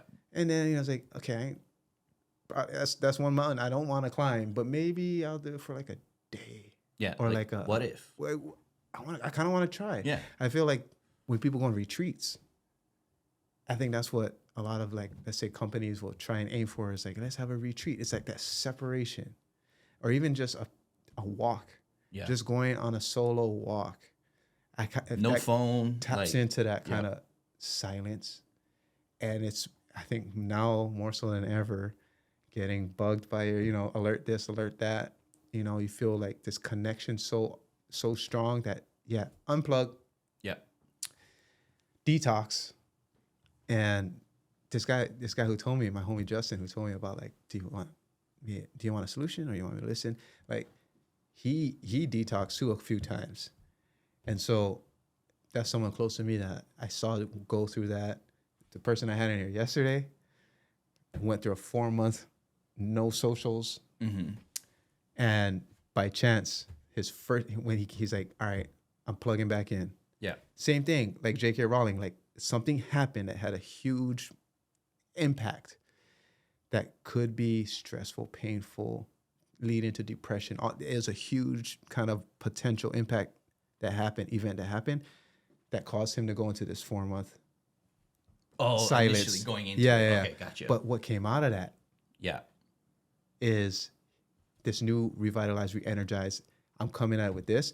And so the way he said it was when at the first time I download the Instagram app again, sign in, the first post I see, hi, I'm Kenji and I'm walking. Yeah. And like, yeah. He's like, my boy. And then he reached out to me. We fucking shot a podcast yesterday. Yeah. This guy, I'm not saying like because of me. No, I got you though. But to speak to like, I think from his side of things, what I got was that separation, silence. It helped him retune, recalibrate his heart. Yep. He listened to himself, right? Listening skills. He listened to himself. That was a lot of time to listen to himself. Came out with a clear plan of action, just by chance, serendipitously, whatever you call it, fate. Like the first thing you saw was like, the homie Kenji, like, I'm going to do bad videos. You should too. And he's like, exactly. Boom, reached out. We shot a podcast yesterday. Fucking awesome. That's the kind of interaction that I feel is so almost like a responsibility, if you want to say like Juliana, as a creator, is to create these kind of opportunities as well for other creators to be who are experiencing that event. Yep. That could lead into depression or all these other ways. But if you could provide an opportunity for it to lead elsewhere, that's the more altruistic kind of return, if you will, on our input. So I mean, oh shit! Actually, looking at this, that reminded me. I want to try something I never tried before. Let's try it. So with this, you see how there's 4 angles, right? There's mine, middle, yours.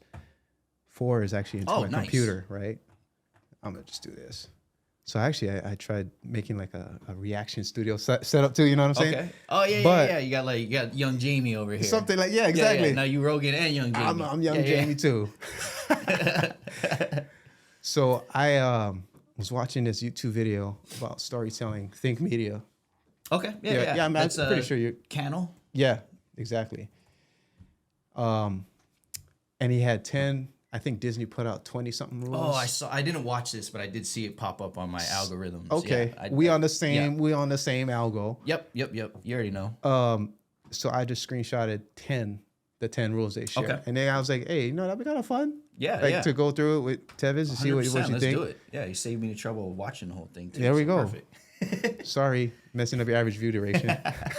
I'm just kidding. I'll go in and watch it too then. I played it 3 times to get these screenshots, so I helped you out though. Boom, that's the first rule. Keep in mind what's interesting to you as an audience, not what's fun as a writer. They can be very different. Mm-hmm. I think that's inside, outside, right? Creator, audience. What's interesting to the audience? There's a lot of that kind of, I would say, another skill, unspoken of skill that comes with being, let's say, someone who shoots and edits, is empathy. Mm-hmm. Yes. To put yourself in someone else's shoes. Yeah. In this case, it's the audience's shoes. Like, what is interesting to the audience, not interesting to me as the person. As the creator. Yeah. And I would say, yeah, that's kind of an obvious. Yeah, I feel like there's a few different angles on it, but overall, I think like this is probably the most important rule of it, because some people get lucky, right? Like some people are blessed by just making shit that they think is interesting, and like luckily the world gravitates towards it. So True. I don't think this is an end all be all, but generally speaking, like fundamentally speaking, I guess like this is probably the right thing. And this is a ego thing too, right? Like as a creator, like sometimes when you don't have like guidelines, whether from your client or on yourself, like sometimes you get caught in this loophole of like, I like this and this is what I think looks good or sounds good. So it is important to always keep this in mind at the end of the day. Facts. Rule 2. Simplify, focus, combine characters, hop over detours. You'll feel like you're losing valuable stuff, but it sets. I don't think I screenshotted it at the right time because I feel like there's something here I'm missing. Yeah. No, but I think the overall, the concept is there. And, you know, I forget who said this, but, you know, simplicity is the ultimate sophistication, right? Like, probably Albert Einstein equals MC squared, something like that. Something like that. Somebody important like that had mentioned that, but yeah, less is more. Less is more. And it's so easy to say and think we understand that, but like it's really difficult to implement. I feel like this is kind of what this is alluding to. Simplify, focus, combine. To me, those are subtractive actions. Yep. There's so much, which is editing. It's overshooting. Yep. Don't overshoot. Like, I'm guilty. You're guilty. I'm guilty. We all guilty. That looks fire. That looks fire. Got it. 4K, 60p. Now what? Now you got all this space taken up on your hard drive. Is just adding more friction to your life. You know what I'm saying? Yeah. But this is resonating with me right you know what now. I'm saying? Resonating I've with been me. there too. 4K, 422, 10-bit. Yeah. S-Log. Everything. You know what I'm saying? Everything. As heavy a file as I can make. Yeah. I'm only going to use one of these clips. Got half a terabyte of footage right now. Yeah. I'm going to use 0.4% of what is on this 500 gigs right now. How many times I've been in Costco this month buying these friggin' 1 terabyte? You know what I'm saying? No, like, not Costco. Oh, yeah, okay. or The drives. Amazon, whatever. I was about to say, like, buying in mass volumes and barely using any of it. Costco is a great spot if you don't go in there with a plan. Yeah. Oh, Costco makes And it it comes kill right it. back to this, honestly, right? Simplify. The focus part too. Yep. Focus the effort. Focus the direction if you're working with people in front of the camera. And the combined characters, when you go watch this, I would encourage you to like hear it out. What is it? Like a 6-7 minute video, right? Yeah, we got to remember that this is in relation to Pixar storytelling. Yes, right? yes. So this is a review of a review, essentially. Got it. Combining characters. I like that part because, again, when I was thinking about writing and creating worlds, you have the opportunity to literally create characters. Mm-hmm. So if you build an archetype, this character represents, let's say, the old school conservative thought. Mm-hmm. So everything that this person says when in relation to this character is going to echo that conservative, preserve, the old ways, traditional, right? And then you have another piece of, let's say, a character or a set or a theme that overlaps with that. I could see that being an opportunity to be like, combine the two. Yeah.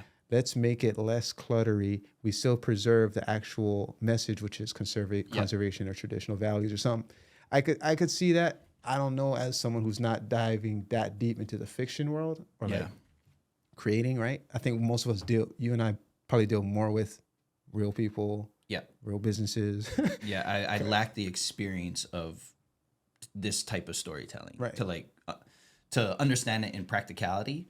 But in theory, obviously it makes sense, right? Like combined with the previous two words, right? Like focusing in, not over diluting your characters and story. To be fair, I even though we're doing nonfiction filmmaking, there's still a lot of amount that you control and direct.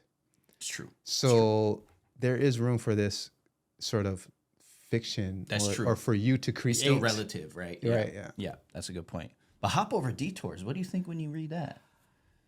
I hope the way I interpret that is on my end of things. Yeah. I want my character to have detours and challenges, or to create tension, suspense. I think on like our obstacles and challenges, right? Hop over detours. I mean, shoot, gotta watch this. I don't know if yeah, that's true. We gotta watch it because I don't know if that's in terms of like the story building side or. I would assume so. Maybe. Right? maybe detours like getting sidetracked. Okay. Like stay on the path, stay focused. Maybe it don't get shiny object syndrome. There's a bunch of Okay, ways. so I was joking earlier. I do have to watch this. Yeah.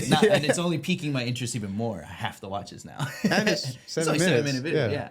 So, rule 3: what is your character good at or comfortable with? Throw the polar opposite at him. Challenge him. How does he deal with it? Dig that. Yeah. Dig that. Yeah. Yeah. What is he good at? What is he comfortable with? This is that humbling part of the beginning of Act 2. I think in a traditional structure, when you leave home and you enter the new world, you know what your challenge is. You know what you're searching for. Once you set out on that challenge, you're immediately humbled. And there's usually like a training montage of the character getting better and all that. This is like, I would say, an inescapable storytelling. This is the story. This is, in essence, right? Like you have to have a, main character who is seeking something, right? And there are obstacles to get to that thing that they want or need. You ever read Story Brand by Donald Miller? I'm about to. Check that one out. Yeah, it's a good Is one. it going to this? Well, he kind of breaks down like the key elements to any like storytelling, basically. Okay. And like number one is like having a character who desires something, and then he meets a guide along the way. Yes. Right. So like, I don't know if this leads into that, but I feel like if we're talking about storytelling in general, we got to talk about stories. If we're talking about stories, we're talking about humans, and we're talking about thousands and thousands of years of humans telling stories. And in that test pool right there, you're going to find consistencies, things that are timeless, past generations, languages, and cultures. One is they find their way out in this. What's his name? The author of this book? Donald Miller. Donald Miller. So Donald Miller says it one way. Joseph Campbell says it another way. The hero's journey. Right. Like, so this is key. And I want to throw in, they're talking about, well, this is a Pixar rule, right? And we're talking about kind of long form movies. Yeah. I think now there's a new form, which is short form. Yeah. And I'm into it, honestly. I'm into it. I love it. Dude, short form, there needs to be a rules for short form. I think because things like this, I look at, I'm like, all right, you could compact all the rules of storytelling. This is something I would ask ChatGPT to do, actually. Take your Donald Miller book of how to tell a story, but make it applicable to a YouTube short. Yep. And what would that look like? Storyboard it. You know what I mean? Like, are we going to actually, I think it goes back to this. I think we'd have to simplify, combine. True. We'd have to combine certain elements because now we're in a short format. Yeah. I wonder how that would, because you definitely want the opposition to challenge. Yeah. But is it just truncated of the long version? I don't know. I think now more than ever too, it's more like you get hooked into a series. Like, we don't call it series, but that's what Instagram Reels, like your Instagram Reels and your Instagram account is kind of like a series on Netflix, because one is tied into the other, and you gotta kind of watch all of them or more than one of them, to get a view of who the whole title is. If not, you're just watching a one-off episode, right? Yeah. And so I feel like I want to see a rules for like short form. Man, I want to watch this video. Rule 4: come up with your ending before you figure out your middle. I like this one. What's his name? I don't know if you've heard of Mark Bone, but he's a YouTuber, cinematographer, and I watched something recently of his, and he was talking about like how to tell a good story. He's like, think about the ending. Think about the ending first, because, and I can speak on this personally, like get so hyped and jazzed on like, oh, I want to start it like this, and then like, after this opening shot, I want this next shot, and then like you shoot all that, and then you start realizing like, man, where's this all going? Yeah. Where's this all going to end up? And when he framed it the way he did, which is very similar, I was like, that makes a lot of sense. Like, if you know that where it's going to go, then all you got to do is fit the pieces in to get to that point. Yeah. But if you start in the beginning, sometimes it's really difficult to have an impactful ending at times. So I didn't know this was a Pixar rule. Hey, I read Pixar could have got it from somewhere else too. You know what I mean? Oh, of course. Who knows? Yeah, we're all channeling. We're all sharing it at this point. I like that. Rule 5: finish your story. Let go, even if it's not perfect. In an ideal world, you have both, but move on. Do better next time. 100 bad videos. That's exact. Thank you. That's what I see right now. Get it out. Just post it. Just post it. Rule 6. What's the essence of your story? What's the most economical way of telling it? Oof. If you know that, you can build out there. That's some high level stuff, I feel like. Well, I think this word sticks out to me, economical. Yeah. Because you always, no matter if you're a billionaire, you got a $1 billion budget, you have limited resources, mainly time and people. Yep. We know people, like, look what More happened than to anything. Stranger Things. You spent too much time and now your characters look completely different. Like, True. time. True. Right? Like, Yeah. That's a good you point. know what I'm saying? Like, How do they make that work still? I don't know. It worked for me still. I didn't even think about that. House of Dragons. Why are you switching characters? That messed me up. That fucked me up. Bro, that messed me up. I was so invested in her original character when they just up and swapped it. I was like, man, like it took me. I don't even think I'm over that yet. It still hurts. Like I really enjoyed the first character, the first actress who played her. Yeah. So like, can't. I mean, if you're gonna do that, give me a shitty actress. That way, I'm like, thank God she's gone. But like, when you do it to me that way, I'm like, where'd she go? Like, It did her. That did her dirty. they did Because They everybody did. else is the same. Yeah, I mean- it was only her, right? Yeah, I know. Just you. I feel that. Just you. I Don't come. feel that. Don't come to the next shoot. Great just, example. Just you. Yeah, no, you're Y'all- done. You're good. done. You're good. That's a wrap just for you. Yeah. Yeah. Go home. Season wrap for her. Okay, I can we get her out of here? hope she gets her come up. Maybe that was the most I mean, she's- economical way. I don't know. Was that- You know, like, to be fair. I'm not gonna lie. I still watched it because I'm like, Oh, of course. I gotta finish. I had to. And after a couple episodes, it's like, all right, you're gonna force me Yeah. to I got force fed, Yeah. and I kind of like it. Same But- with me. I accepted it and I got over it and I forgot about it until literally just 30 seconds ago. And now I'm raging on the inside. I peeled the scab off. Yeah, for real. It's still there. The wound has not healed. Was that the most economical way for them? I think this is speaking of something a little bit different. I think it's speaking on like efficiency, it's telling your story in the most efficient way. That's the focus part. I'm hearing the echo of the focus. Yeah, Trim the reducing process Yeah. of the creative process. It's actually taken away. Yeah. I hear some of that here. 7. What are the stakes? Give us yeah. a reason to root for the character. What happens if he doesn't succeed? Stack the odds yeah. against This is definitely one of their rules for sure. This You is ever all, read Creativity Inc. by Ed Catmull? I'm about to. Thank you. Go check that one out. 2 books. That one's fire. So he Creativity was Inc. He was one of the He was the other founder of Pixar alongside Steve Jobs. He wrote this awesome book called Creativity Inc. And they break down certain aspects of this, but yes, when he talks about like when they're developing the storyline for like Toy Story 2, like he brings up like what the stakes weren't high enough for this particular plot line, so they had to like shift it, and then they found that, you know, the stakes were high enough for this story now for them to proceed into writing it that way. What do you have to lose?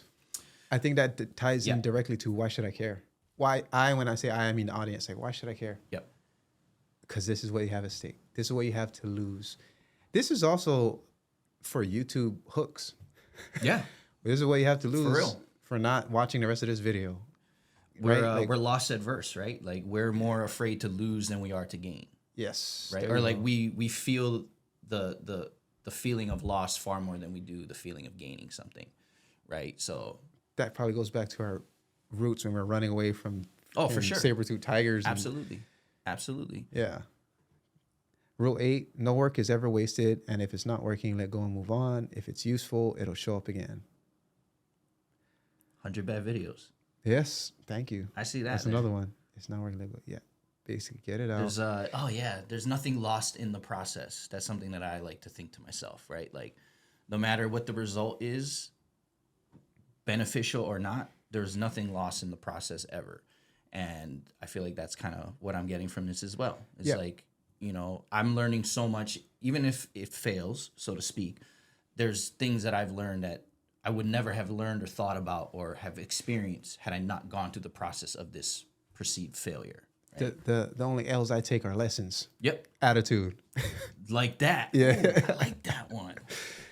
Rule 9, take the building blocks of a movie you dislike. how would you rearrange them into what you do like? I like this. I go through this process. Pick a movie. Oh, okay, that I dislike. Yeah. Ooh, okay. What that you would like rearrange? Good. Like, what do I mean, could we kind of just rearranged House of Dragons? Yeah, but we did. That's the thing. Like, do I watch bad movies? I feel like I click off. I click do off too, man. If I don't like our attention is one of the most valuable assets out there now. Like, if it's not like, oh, drawing me in, like, I can't do it. You know, but there's got to be an example of something that like. Maybe think smaller, like a episode or a TV show or someone else's podcast. How would you rearrange them to do what you like? Building blocks. I gotta think of building blocks. Like, what are the building blocks that are gonna be rearranged? One, okay. Starting a couple years back, me and my good friend Alessandro, we met in Kyoto. Right when I was leaving Japan, like my last year, we linked up. And I was like, we were both kind of had that like, damn, we just met. Yeah, like, you know what I mean? Kind of like we vibe, creative. Where you been this whole time? Yeah, like I was here in the city the whole time. Like, where you been? Like that kind of feeling. We started doing these things called watch and learn. This is part of one of the iterations before 100 Bad Videos. 1 degree, but I had all these other kids workshop, blah blah. One was watch and learn. That's literally what I do. I watch it and I learn. In this case, like, what did I watch? How would I move it around? Well, and so we just basically, the framework for us is we watch a movie and then we have like this, virtually, obviously, and we go through the movie. The last one we did was Avatar 2, Way of Water. And what he brought up, which is kind of like how he would rearrange, was, have you seen the movie? I have not. Oh, no, I have not. Spoiler alert. No, okay, I don't want to. I'm not worried about it. I would say this. There's a point in the story when the mom, I'll just keep it vague, yeah? Okay. When this is at the climax, this is the climax right before the resolution. Okay. In the story, right? Got it. The peak. Everything is leading up to this moment, right? The big fight, basically. Mom wants to save child. Mom and dad, the Sully family, right? Okay. So mom and dad are fighting bad guy, right? Or dad's fighting bad guy. Mom is trying to come help dad fight bad guy. They're all, of course, what's the stakes? Their children's lives, their world as they know it, right? That's very obvious. But the bad guy's son, who was kind of adopted and grew up with the good guy's family as a human on Na'vi, right? The bad guy's son grew up with them on Na'vi, on the planet. Wait, the Na'vi people, but it starts with a P. Their planet, Pandora, thank you. And so he's kind of like this adopted black sheep in that family. So at the climax, there's a moment when that adopted son is there looking at his dad, who is the bad guy, fighting the other dad, who is the good guy, whose mom shows up to help. And so the mom is there with like this adopted son. What happens in the movie is she takes that adopted son hostage because the bad guy took her son hostage, and that's why they're fighting. That's what happens. And then it's like, oh, you drop yours type of thing, right? Standoff, yeah. Or was it? Or I think maybe the bad guy had the dad. Whatever the case, it's hostage versus hostage, right? Yeah. So, but the mom took her kind of Hanai, her Hanai son hostage, right? That's what happens. But what Alessandro brought up was, I think it would have been better. So as he sort of changes the building blocks of the movie, he's like, dude, this is an opportunity for Cameron to really flip the script instead of how it did play out in this sort of like, the mom had to like, basically took this Hanai son hostage. He said he should have had the Hanai son go to her. Yeah. Go to her like, oh, you're here. Yeah. Great. Instead of you eye can for an help. eye, it was like You can help. And so that, and then she still takes him hostage. But that going to my mom, my Hanai mom, having that in the story would have set up that betrayal impact so much harder. And it would have made, because there's always a flip, right? In a character arc, the bad guy ends up doing a good thing. The good guy, in this case, the good mom, ends up doing a bad thing. That's still there in the movie. But it would have been accentuated by this betrayal if the Hanai son was like, oh, you're here to help. I see. And then she's like, yeah, I'm here, bitch. You know what I mean? Like, yeah. So when he said, I was like, "Oh, yeah, that would have been, that would have been even." Oh, he must have felt that right when he was watching it unfold too. He must have known that would have affected him way heavier. Yeah. No, and he's a. We talk about film all the time. He gets real deep. He has a degree in film in New York. You know what I mean? Like, yeah. So he said that, I was like, yeah, you absolutely right. Yeah. Just you saying it to me, I was like, that almost hit. I did kind of cry in that movie in a different time. But yeah, that's how he rearranged the block. Word. I mean, thinking on this is a really loaded like concept right here, right? Like, yeah, because like, I mean, maybe if I watch the video, I'll get a little more context on it. But like, building blocks of a movie, like, come on, right? Like, talking about 200 people on set, like, you know. So I mean, I think it's referring to like the visual, like what you're actually seeing and experiencing, but it seems pretty like, so there's a lot of different ways you can skin this one, right? Like, oh yeah. Pick your block. Yeah, I'm gonna think about this next time I watch something, actually. And then rule 10, putting it on paper only allows you to start fixing it. It's if a perfect idea stays in your head, you'll never share it with, we already know where this is going. Yeah. But get it out. Creators need to create to be a creator. Don't let it be a point of friction. Let it be a point of motivation. Yep. Be a point of freedom, autonomy. It's a chance, opportunity. Run to it versus being paralyzed by it. Let it flow. Let it flow out, honestly, because your next one will be better than this one, right?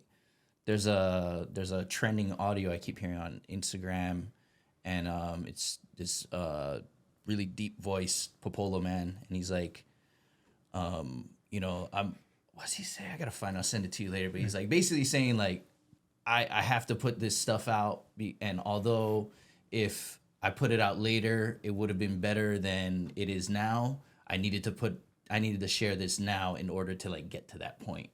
And it's pretty funny audio too, because he also says some shit like, he's like, and I'm good at this, like I'm good as a motherfucker, but and he's saying like, but you know, I will be much better later. You know, so just get that shit out there.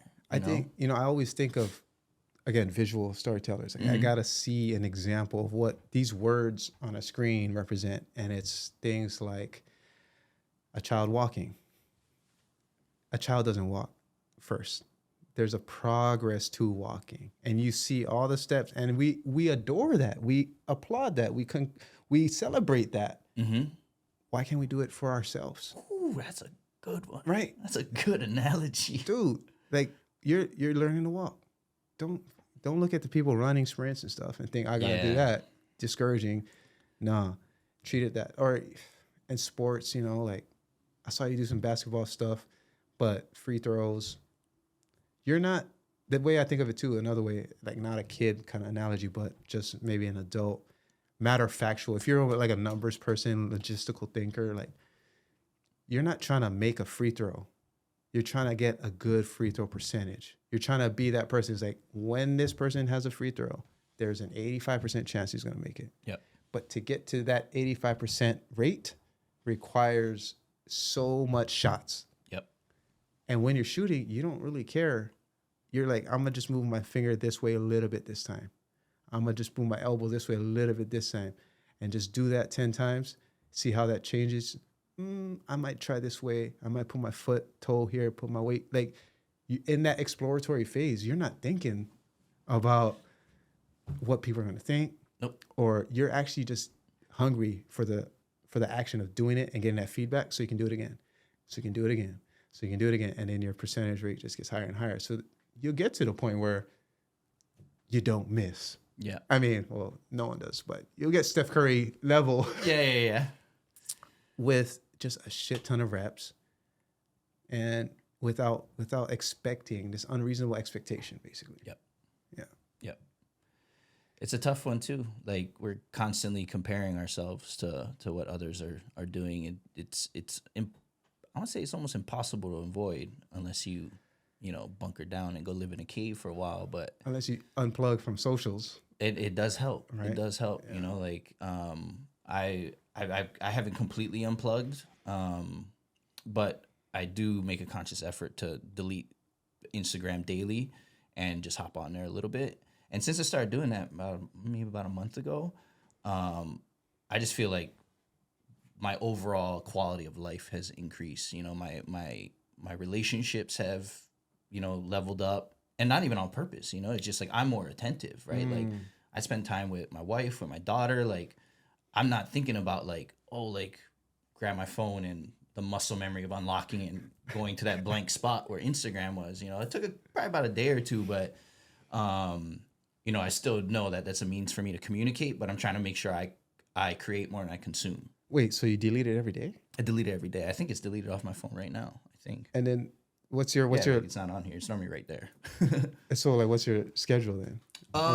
Normally when I finish the video that I want to post, I'll put it up. When I just came back from vacation, I don't think I deleted it the whole time I was there, but I was on vacation mode and just hyped on snowboarding and stuff. So hey, that's a life hack for you guys right there. Delete the app. And then so you download it, you just sign in, upload whatever you gotta do. Yep. Check out some DMs or whatever. Yep. Jump through messages, check it out, see if I gotta respond to anything, and then hop off pretty much. Wow. Okay. And I had, so this is built on top of the fact that I did do the timer at first, like limiting it. Yeah. But every time that timer popped up, it said like, "Oh, you're done." Like, because it said you either hit OK, which shuts it off. Don't you ever give him that option? Remind me in 15 minutes. And after I found myself hitting remind me in 15 minutes 4 to 8 times a day, I was like, this is obviously not working. So let me try and delete the thing. And yeah, I've just been enjoying life a little bit differently lately. It just seemed like a more practical solution instead of like trying to go cold turkey. Because then I'm just fiending for it, right? I'm like, let me get back in. Like, what did I miss? Like last night, I posted 3 videos at like 11 p.m. last night. Like the worst time you could post something. But I was like, yeah, I don't really care. I got no attachment to these little clips I shot and edited. So like, I'm just put them up. I don't care if it gets 2 likes, 100. Dude, just a couple clips of my boy shredding on the mountain. Like that's yeah, it. yeah. So where'd you go? We went to Vail in Colorado. Okay. First time ever there. It was an amazing trip. And what, you snowboard regularly? So last season was the first time I went since high school, but everything I did in high school in terms of snowboarding doesn't count as anything. Wait, you mean in Jersey? Yeah, like North Jersey. There's snowboarding. Yeah, but it's like ice boarding. Ooh. Because you don't get that kind of that powder up yeah, there. Yeah. You snowboard in Japan when you're there? Yeah. Ooh. I mean, I started in Oregon, right there. which is funny because I'm like, yo, I'm better snowboarding than I am surfing. Oh, really? Me too. Like, I feel way more confident snowboarding. Yeah, me too. I'm not going to be on a highlight reel, you know what I'm saying? Yeah, like yeah. ESPN picking me up. Like, Bro, no. me either. I'm But editing the footage I'll of the people. fall less. Yep. I can get where I can handle myself decently. Yeah. But I came over, my friends like, oh, here, you can get on. And I was like, oh, shit. Embarrassing moment here. Here we go. Here's the token guy, the token propeller guy. Is he gonna stand up and be really good, or is he? No, I wasn't that guy. I'm not. But I was like, man, this is so ironic. I can snowboard way better than I can surf. Same. Yeah. Same. But I skate better than I surf and snowboard. So I think that's probably where like me being on a board came from. I guess I don't do it anymore, but yeah, I was never a board rider. Yeah. I mean, I was at Sandy's all the time, but that's not standing up. You know what I mean? Standing up on a board, like, so snowboarding was the first time that I felt any sort of upright confidence on top of on a vehicle, so to speak. Yeah, and just I liked how long you can ride. Yep. Not the. I was like, whoa. When my homie we went to Mount Hood all the time, and so I went with like the local homies there who were going to the same school as me. So they put me under their wing. Mm-hmm. And so obviously it's like super, super, super beginner with super, super, super. I've been doing this my whole life, right? Yeah. Which is actually good for me. And he's like, eventually we're going to go on tree runs. And I'm thinking, wait, you mean like not on this paved, like not paved, what do you call it? Like groomed? Like, you mean like over there? He's like, yeah, that's why we're going early. That's where we're going to go up to the top. That's why we're going to go on the path that no one else has gone on. Compounding all these treacherous things in your mind. All right. But it was so amazing. Like, I felt this connection. This is what surfers feel. You know how I'm going to say, like, surfing is a religion? Mm-hmm. It's like you feel this grandiose, you feel so small. Yep. Right? In the best way. In the best way. In the most comforting way. Yep. Like, I am a little dot on this mountain that is just this landscape that Mother Nature just put here this morning. Yep. And now, it's like the only way I get out of this is by going down there. Exactly. Or even in the ocean, right? It's the only way I get out of this is by getting back over there, right? I will die if I don't leave. Yeah, exactly. I need to. You know, like, no one's coming to save me, you know, or at least you don't want to be in that position. But like up on the mountain, like I heard somebody tell me on the ski lift on this last trip was like, yeah, there was somebody who basically didn't want to go down, and even the ski patrol was like, no, we're not gonna take you down. For her, she was too close to the bottom, I guess. But like she had to get up off her ass and get herself down to the end of the mountain, right? So it's like nobody's there to save you. We're not gonna piggyback you. No, you gotta figure out, unless you're like hurt, of course. Right, but other than that, like your only means of getting off of this is to get down there. And I feel the same way about the oceans. Like you know, if you want safety, you got to go get to it. You need to cross. Like, Mother Nature's not going to give you that right now. I believe that was here we go, rule 7. Yeah, for real. That's what's at stake right there. Your own damn life. You're gonna freeze or you're gonna drown. Nah, but the more obviously the more experience, the more skill you have, the lesser the probability of any of that happening is. But it's just I've had these moments in my life where this is a good way to like wrap it up, I guess. I've experienced things outside of our home of Hawaii. Then when I come back to Hawaii, I feel so happy for having. One of them being, like, for example, this connected feeling to nature, this humbled, like you're just a speck. And you can have fun, right? But you're just a speck, like on that mountaintop in Mount Hood. I felt it in so many places in Japan. Mm-hmm. This 8 waterfall hike and where I used to live in Shiga, Japan. So hiking, snowboarding, fishing, even just watching games at the World Cup in South Africa. Went to Madagascar. Like, there's these moments I have where I just feel so like insignificant. Mm-hmm. This is what people like who prescribe psilocybin as a form of therapy to like PTSD. Yep. To help with PTSD. It's kind of like you just shatter the ego and you accept that you're part of this larger picture, and it actually allows you to then kind of embrace your place in it. Yep. It's a weird thing where you feel so small, but then you feel so empowered. Yep. And I think living on an island when most of your horizon, your field of vision is literally a line that's the ocean and horizon, that kind of figuratively represents just this, you're surrounded by unknown. Yep. You're kind of isolated. But you got to embrace that. But then right? That's also your power. Yep. Man. So, I mean, shoot, didn't know it was getting deep, but that's fire. That's fire.